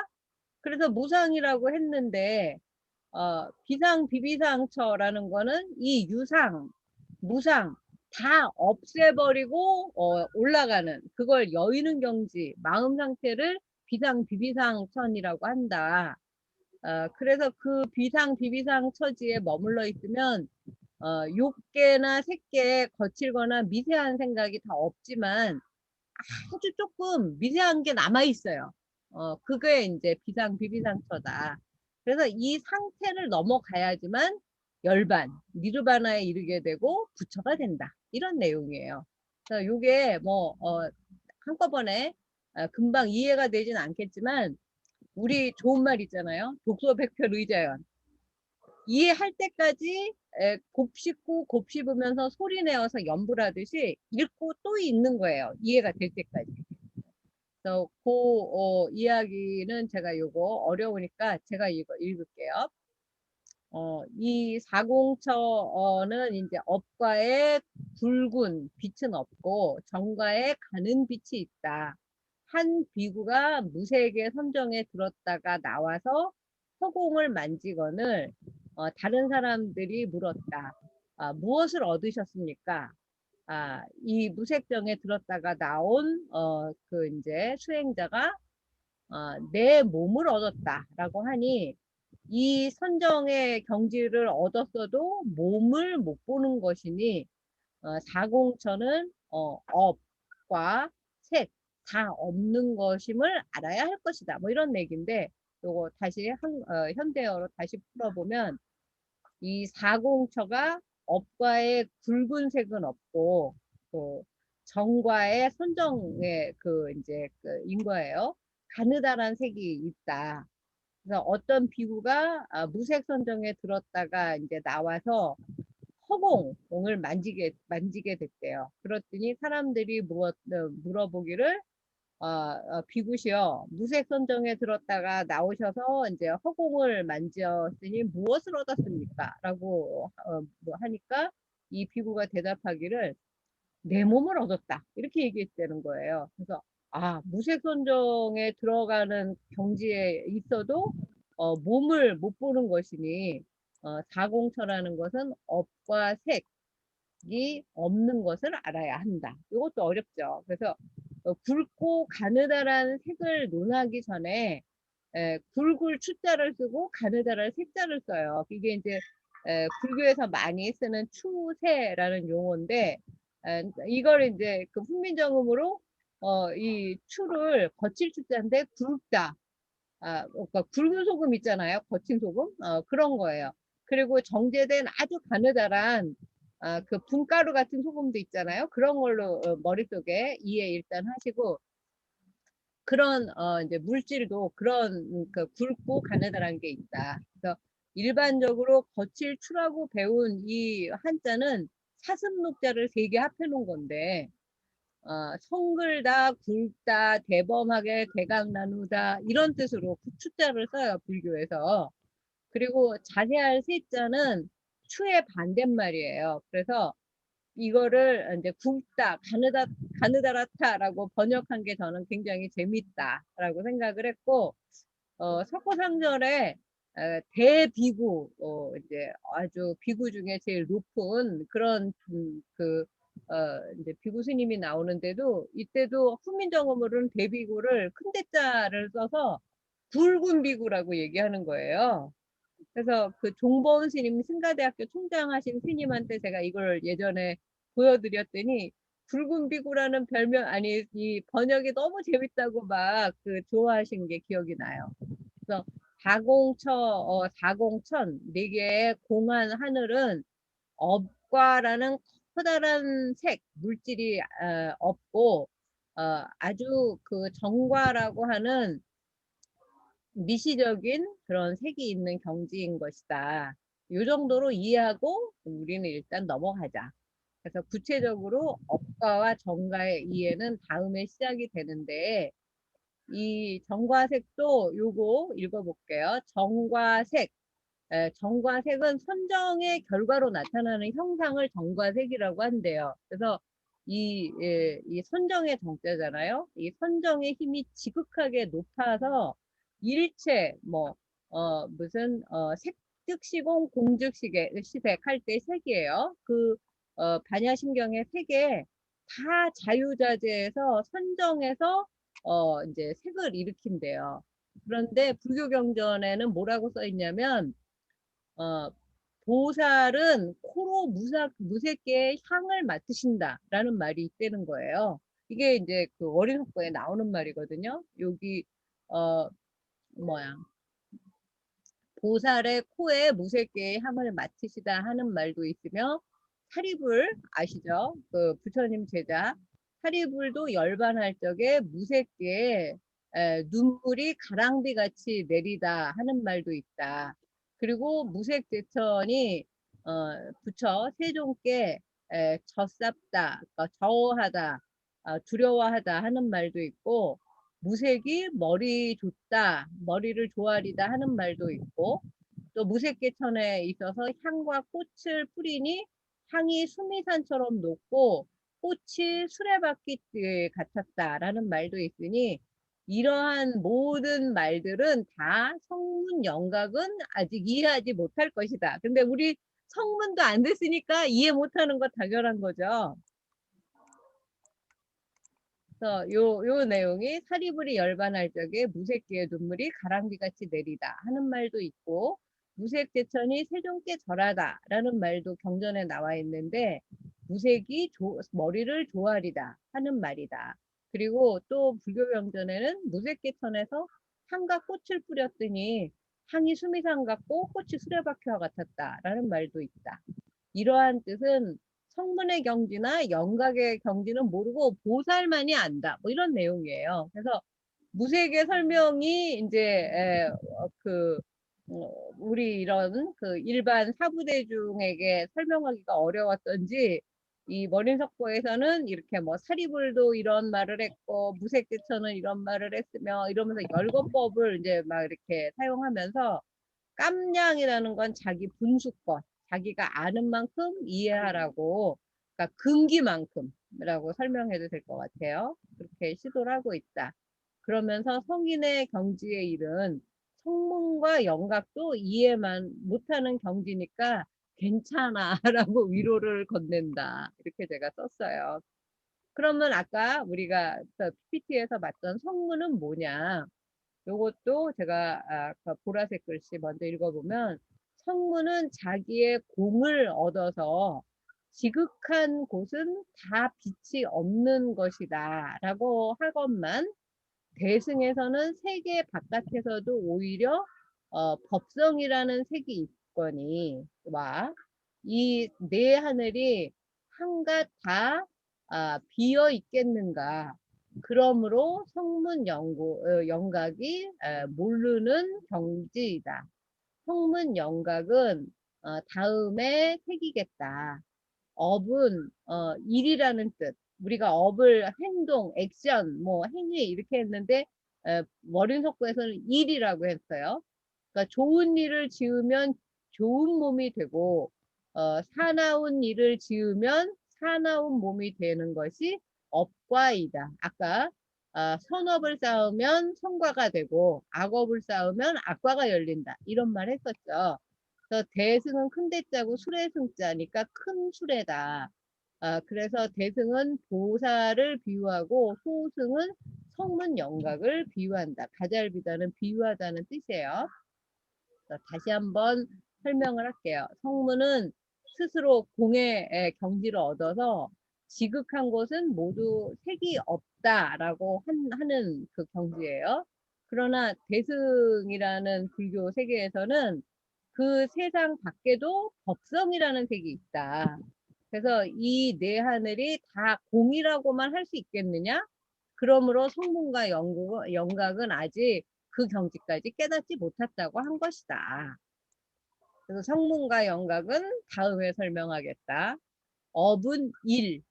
우리가 뭐 그 좋은 일, 나쁜 일 할 때 일이에요. 그래서 좋은 일을 지으면 좋은 몸이 되고 오늘 딴 건 몰라도 요거는 줄치세요. 좋은 일을 농사 짓듯이 지으면 좋은 몸이 된대요. 우리가 몸에 좋은 거 먹으면 몸이 건강해지는 거랑 마찬가지로 마음의 건강도 좋은 일을 하면 이제 그 좋은 그 몸이 된다는 거죠. 사나운 일, 모진 일, 나쁜 일을 농사 짓듯이 지으면 만약에 뭐 그 무슨 알코올 중독이라든지 무슨 뭐 마약 중독이라든지 아니면 무슨 남을 뭐 속이는 일을 한다든지 그러면 사나운 몸이 되겠죠. 이게 바로 업의 인과이다. 업의 결과이다. 대승은 큰 수레의 인이 보살을 비유한 거고 소승은 성문과 영각을 비유한 것이다. 근데 비유하다는 말을 가잘비다라고 썼잖아요. 여기에 보시면. 그래서 나는 이 가잘비다라는 말 이런 거 배우면 그날 친구들하고 꼭 써먹고 옛날에 그런 생각이 나요. 이처럼 월인석보는 꽤 깊숙하게 불교 사상을 천착하고 있어서 직역하는 것도 의역하는 것도 여간 어렵지 않다. 이 15세기 직역을 현대 불교 사전에 따르면 뭐라고 돼 있냐면 사공처가 생각이 있는 것도 아니고 생각이 없는 것도 아닌 경지라는 것이고, 육계 색계의 거친 생각은 다 없어진 그런 하늘이지만, 미세한 생각은 아직 없지 않은 남아있는 세계라고 정의할 수 있다. 이 네 하늘을 무색계 사천이라고 한다. 그래서 색의 어떤 그 조견 온 개공할 때 온이에요. 이 색온이라는 게 없을 뿐이지 수상행식은 남아있는 것이 이 무색계다. 그래서 욕계, 색계, 무색계를 삼계라고 부른다. 요런 이야기예요. 요건 무슨 말인지 아시겠으니까 넘어가고, 이렇게 욕계, 색계, 무색계 여행까지 마쳤어요. 이제 그 우주 여행이죠. 정신적인 우주라고 할 수도 있을 것 같아요. 나 또한 이러한 경지를 다음 생에도 근처에 못 갈 것 같은 거예요. 그러나 그걸 확신을 한다고 하더라도 저는 솔직히 이런 높은 경지의 하늘까지 올라가는 수행자가 되고 싶지 않아요. 그럼에도 이 정교한 묘사와 천착은 마치 하늘에 닿겠다고 바벨탑을 쌓았다는 어떤 전설, 그 기독교에 나오는 그 실체를 보는 것만 같다. 근데 진짜 그 중동 아랍 지역에는 바벨탑이 있었던 흔적이 남아 있거든요. 그러니까 사유와 철학의 바벨탑이라고 비유할 수 있을까? 바벨탑은 하늘에 닿겠다고, 하늘의 신과 하느님과 똑같아지겠다고 인간들이 그 쌓은 탑인데, 그걸 이제 쌓은 벌로 이 하느님이 서로 못 알아듣게 말을 다 다르게 해서 지금처럼 이제 수천 개의 서로 못 알아듣는 언어가 생겼다고 하잖아요. 이처럼 하늘 위에 하늘까지 섭렵한 우리 조상들의 철학, 사고의 탑, 이런 것까지 무너뜨리면서 인간은 망각의 벌을 받은 게 아닐까. 아니, 이 옛날에 이렇게 대단한 그 우주 철학을 만들었는데 우리는 왜 이거를 배우면서도 이해를 못하지? 이런 생각이 든 거예요. 그리고 그걸 그 선조들이 인도, 중국, 한국 15세기까지 이게 쭉 내려오면서 우리에게 지금 자세히 설명을 해도 왜 우리 선조가 하는 걸 나는 모르냐는 거예요. 까막눈처럼. 그렇죠? 그래서 삼계, 뭐 욕계, 색계, 무색계는커녕 그저 인간 사바세계 여기에 에서 그냥 온갖 잡사에 시달리고 어떤 일에 막 기뻐했다, 어떤 일에 금방 슬퍼했다, 이렇게 살고 있잖아요.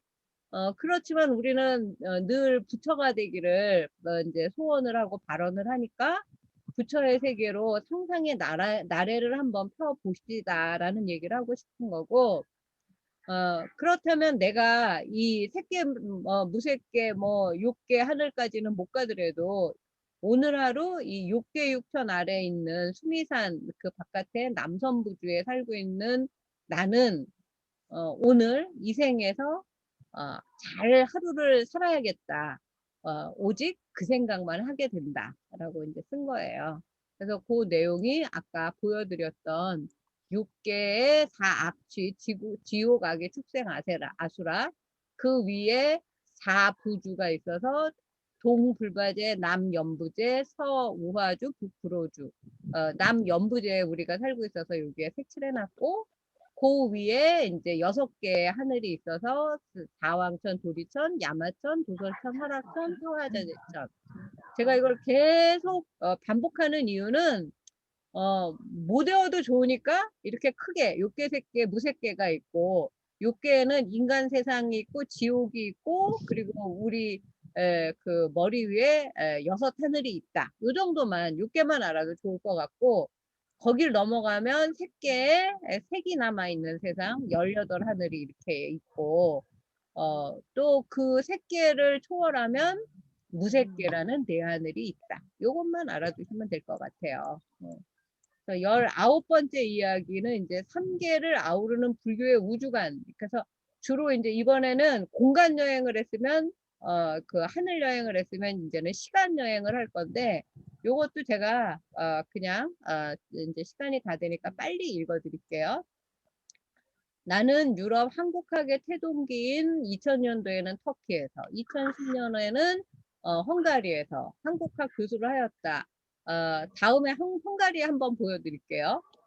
거기서 또 이제 10년이 지나서 2020년이 됐는데, 유럽의 한국학회에 다녀올 때마다 한국학의 뿌리라고 할 수 있는 한국 문화로 우리나라 위상이 정말 세계적인 거를 막 피부로 느끼게 되는 거예요. 그러니까 10년 전만 하더라도 우리가 이 한국학회 유럽에 가서 발표를 할 때 영어로 해야 됐어요. 근데 지금은 외국 사람들이 한국말로 발표를 하고, 우리 이제 미국 사람이 영어로 쓰는 거 너무 당연하듯이 한국학이니까 한국 사람이 한국말로 발표하는 거 너무 당연한 거예요. 그러니까 너무 기분이 좋은 거예요, 그게.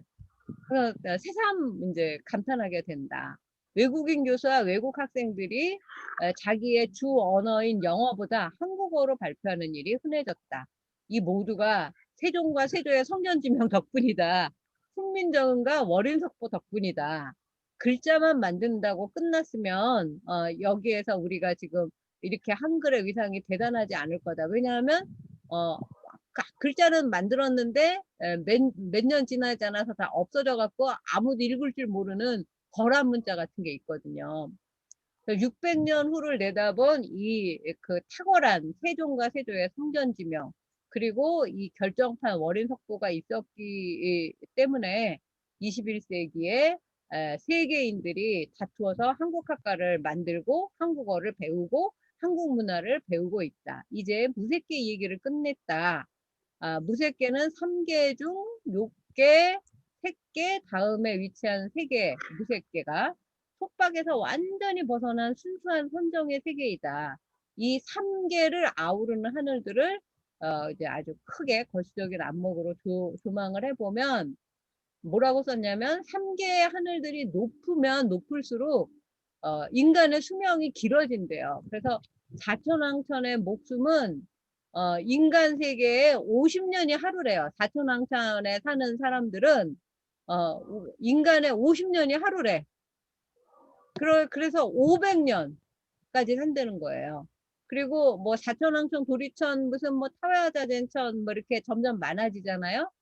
그래서 그 무색계인 사선천에 가면 가장 적은 그 수명이 155 대겁이래요. 아까 대겁이 80 중겁이라 그랬죠. 성주계공. 그리고 비비상천에 가면 목숨이 8만 대겁이래요. 그래서 세계의 불교의 세계에 이제 그 땅 수레바퀴 아래 쇠 수레바퀴가 있고, 금륜 아래 수륜 안에 풍륜이 있는 거 우리 그림에서 봤죠. 그래서 여기에서 지가 이제 땅이라는 뜻으로 썼어요. 아까 처지는 뭐 지위라는 뜻으로 썼지만, 땅에 여러 가지 물건을 심는 게 땅을 수레로 이제 비유를 하면 그 물건을 실은 것과 같으니 지륜이라고 하였다. 륜은 바퀴륜이 되기도 하고 지승 땅이라는 수레라는 뜻도 되네요. 금륜, 수륜, 풍륜도 다 마찬가지다. 그래서 3개 중 6개의 사천왕천에서는 이렇게 인간 세상의 하루가 사천왕천의 하루는 인간 세상의 50년. 우리 그래서 옛날 전설따라 삼천리 보면 어디 나무 밑에서 잠자고 왔는데 그 무슨 이상한 신선들이 사는 세상에 가서 잠깐 놀다 이제 잠이 깨서 나왔더니 뭐 나무 안으로 들어갔대나? 그랬더니 자기가 아는 사람들이 다 할아버지 할머니가 돼서 죽고 없더라. 뭐 이런 거 있었죠. 그게 이제 이 사천왕천에 같은 얘기 같아요. 그래서 어릴 적 옛날 얘기 중에 잠시 낮잠을 자고 어느 나라에 다녀왔더니 마을 사람이 모두 늙은이가 됐더라는 그 나라가 사천왕천인가 보다. 50년을 하루로 계산해서 수명이 500년이면 인간의 나이로는 25,000살이 되는 거예요. 대단하지 않아요? 그러니까 현재 인간 100세 시대도 고령화 시대라고 하는데 그 긴 세월의 시간을 그 옛날에 어떻게 계산할 줄 알았을까? 나 이게 너무 궁금한 거예요. 신기하기도 하고. 그러니까 영원히 살고 싶은 인간의 염원이 만들어낸 그런 소산일까? 어쩌면 또 시간은 상대적이잖아요. 하루를 뭐 10시간도 안 쓰는 사람이 있는가 하면 하루를 48시간처럼 쓰는 사람도 있잖아요. 여러분들은 몇 시간으로 쓰세요? 좋습니다. 하루살이는 우리가 하루밖에 못 살아서 하루살이라고 이름을 붙여줬지만 하루살이에게는 그 우리의 100살일지도 모르잖아요. 그죠? 4천왕천에 25,000년처럼. 그래서 인간이 마음대로 하루살이의 삶을 하루밖에 못 사네 이러면서 이제 재단할 수 없듯이 우리보다 오래 사는 세상이 실제 있다면 4천왕천 사람들은 우리가 하루살이로 보이겠죠. 이게 이제 시간의 상대적인 개념이에요. 게다가 이제 6개를 넘어서 새끼 4번째 하늘 사선천에 이르게 되면 이제 수명은 인간의 숫자 단위로는 어림도 없는 겁이 되는 거예요. 겁이 어떤 겁이에요? 칼파라고 하는 게 무슨 하늘에서 1년에 한 번씩 선녀들이 선녀 옷을 입고 내려와 갖고 커다란 너럭바위를 한 번 스치고 올라가서 그 바위가 다 닳아 없어질 때까지가 일겁이다. 뭐 이런 말도 우리가 배웠었잖아요. 그런데도 그 대겁은 네겁으로 이루어지고 또 성, 주, 괴, 공 이렇게 이제 이루어지는데 이 네겁이래야 1대겁인데 가장 적은 수명이 155대겁이라는 거예요. 그리고 그 무색계 비상 비비상천의 수명은 8만 대겁이라니까 이거는 뭐 영원 불멸이라고 해도 과언이 아닐 것 같아요. 그래서 내가 이렇게 오래 살면 어떻게 해? 막 이런 생각이 막 걱정이 되지 않습니까? 그래서 어쨌든 남선부주에 태어난 게 너무 정말 다행인 것 같다. 새끼 무새끼 요것도 이제 제가 그림을 그린 건데 아까 똑같은 거라서 그냥 넘어갈게요. 수명은 그만두고라도 4천왕천에 올라가면 25,000살을 살아야 하다니 지금 인간 세상의 생로병사만으로도 충분히 족하다.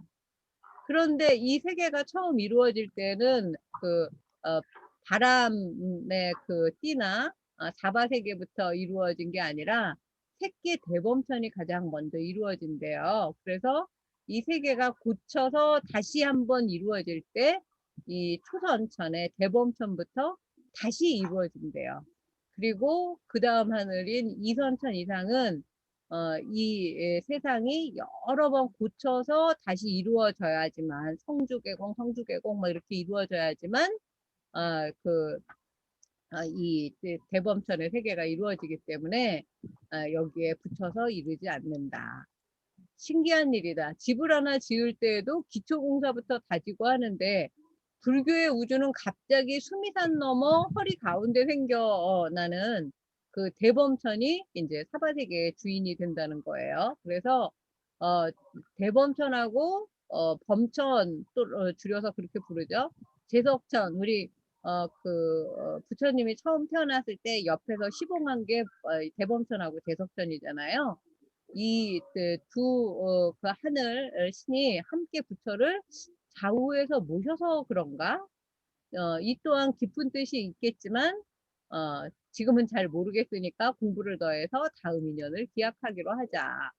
그리고 그 다음에 이제 초선천의 다른 범부천, 범중천, 욕계육천, 타화자재천, 하락천, 도서철, 야마천이 차례로 이루어진다.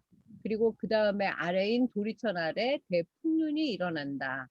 그리고 광흥천에서는 큰 비가 내려서 그 물이 아주 그 지하 세계에 가득하게 되는데 그 깊이가 11억 2만 유순이래요. 옛날에는 뭐 미터 대신에 유순이라는 단어를 썼는데 하계는 아래 세계이니 도리천 아래를 말하는 거고 억은 그 옛날에는 우리는 지금 공이 8개인 게 1억이지만 옛날에는 공이 5개인 게 10만이 억이었어요. 유수는 40리래요. 40리면 그 10리가 4kg잖아요. 그러면 40리면은 4kg 하면은 160kg인가? 근데 그 160kg가 1유순인데 160 곱하기 11억 2만을 곱해보세요. 이거 계산할 수 있겠어요? 바람이 일어나지 않으면 이 물을 담을 수 없어지므로 풍륜이 생겼대요. 그래서 물이 떨어지므로 풍륜에 잠겨서 물이 괴는 세상이 이루어졌다. 그러니까 뭐 지륜, 수륜, 풍륜 이런 게 그냥 만들어진 게 아니라 이것도 다 이런 인과관계가 있다는 거예요. 그래서 중세국어를 제가 처음 공부할 때 어기 10만이라는 거에 되게 놀랬던 기억이 나요. 숫자는 한 번 정해지면 영원한 줄 알았는데 1이 하나고 2가 둘인 것처럼 말이에요. 근데 옛날 길이의 단위는 한국식의 시대도 다르고 한자가 신라자로는 지금의 뭐 20cm고 당나라자로는 뭐 30cm였대나? 이렇게 다 다르고 중국과도 달랐던 것처럼 시대에 따라 어기 10만도 됐다가 그 공이 5개도 됐다가 8개도 된다.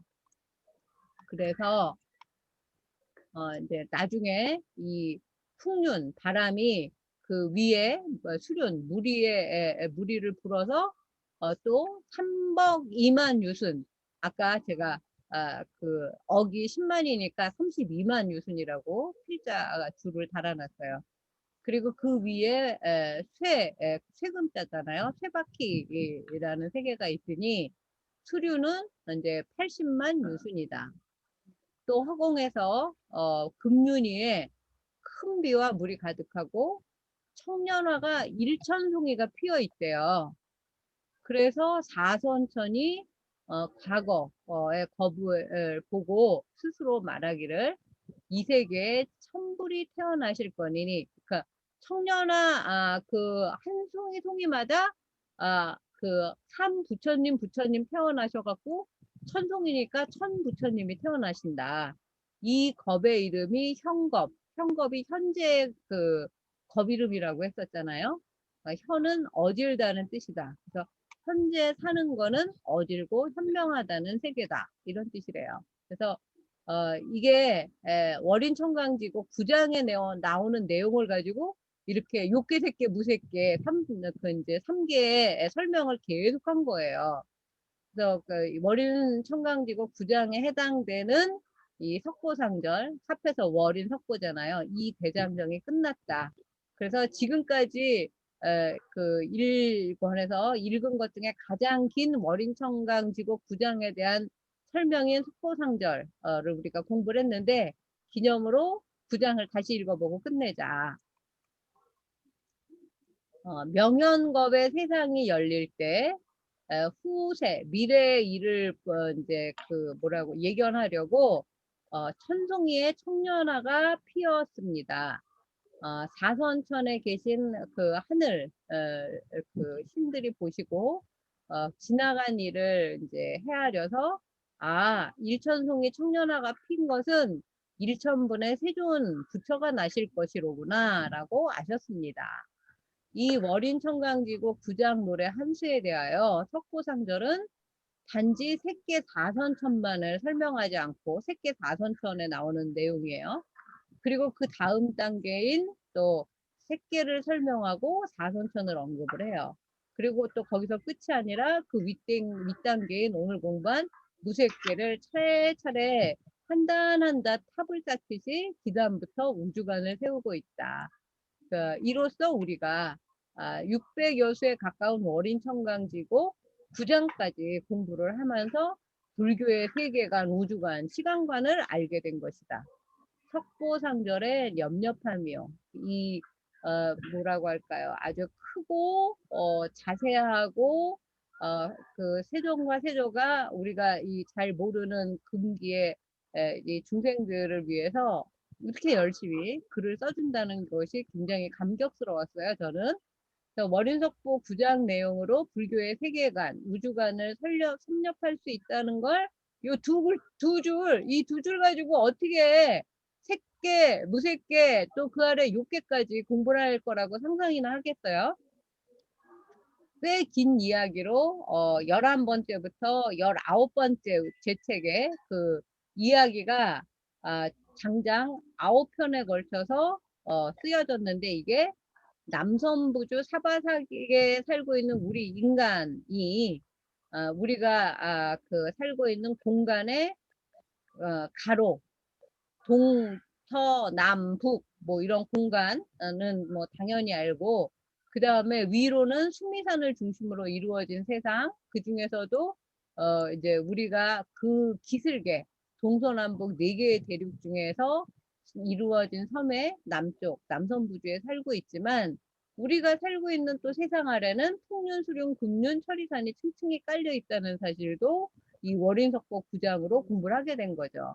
그리고 이것만도 놀라운데 우리 남선부주에는 수미산 중턱에 사천왕천이 있고 그 정상에 도리천이 있고 그 이제 허공에는 또 내하늘이 있어서 욕계 육천, 6하늘이 있다라는 걸 알려주고 또 그게 끝이 아니라 그 위로 새끼의 18하늘, 무새끼의 4하늘이 끝없이 이제 우주가 펼쳐져 있는 걸 설명을 하는 거죠.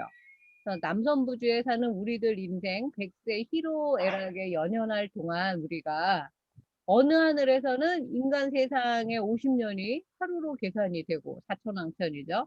그 위에 하늘은 아예 겁의 시간 단위로 그 사는 존재들의 수명이 이루어진다. 뭐 8만 대건 막 이러잖아요.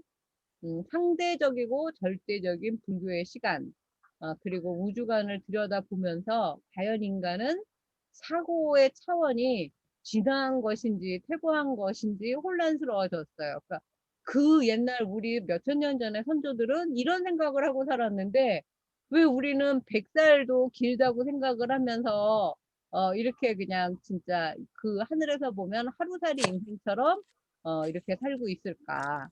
그만큼 불교 관념의 스케일, 또 세부적인 디테일에 이 머린석보를 공부하면서 매번 놀라움을 금치 못하게 되는 것이다.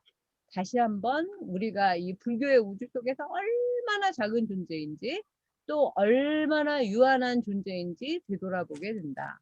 이 광활한 우주 속에 살짝 백척간도 진일보하지 못하고 어느 세상에 하루밖에 안 되는 인생을 째째하게 살고 있는 내 모습이 보인다. 그러니까 우리의 인생이 사천왕천으로 치면 이틀이에요. 그래서 우리 인생은 사천왕천에서 보면 하루살이가 아니라 이틀살이가 되겠네요. 네.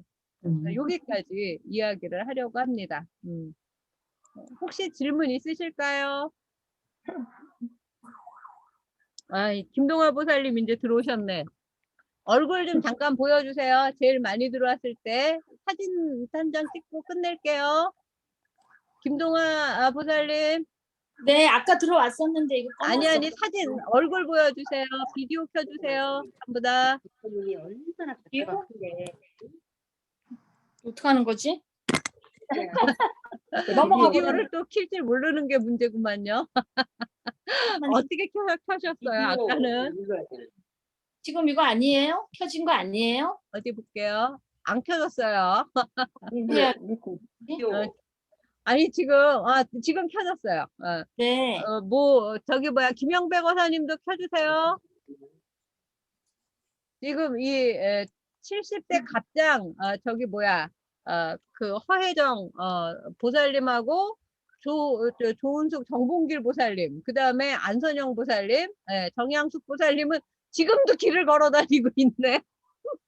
어딜 가는 거야 도대체가. 대단해요. 아니 여기 안 온 거 같아. 김영실 보살님, 박영규 보살님 좀 얼굴 좀 보여주세요. 이게 제일 많이 들어왔을 때 사진을 한 장 찍겠습니다. 네, 오늘도 열심히 들어주셔서 감사드리고 이제 얼마 안 남았죠. 지금 이 두꺼운 책이 거의 이제 그 마지막 장을 향해서 가고 있으니까 꼭 유정의 미를 거둘 수 있도록 못 알아들어도 좋지만 출석만은 하겠다. 그런 발언을 세우시고 또 건강하게 건강 잘 지키고 계시다가 다음 주에 뵙겠습니다. 예, 오늘 감사합니다. 고맙습니다. 네.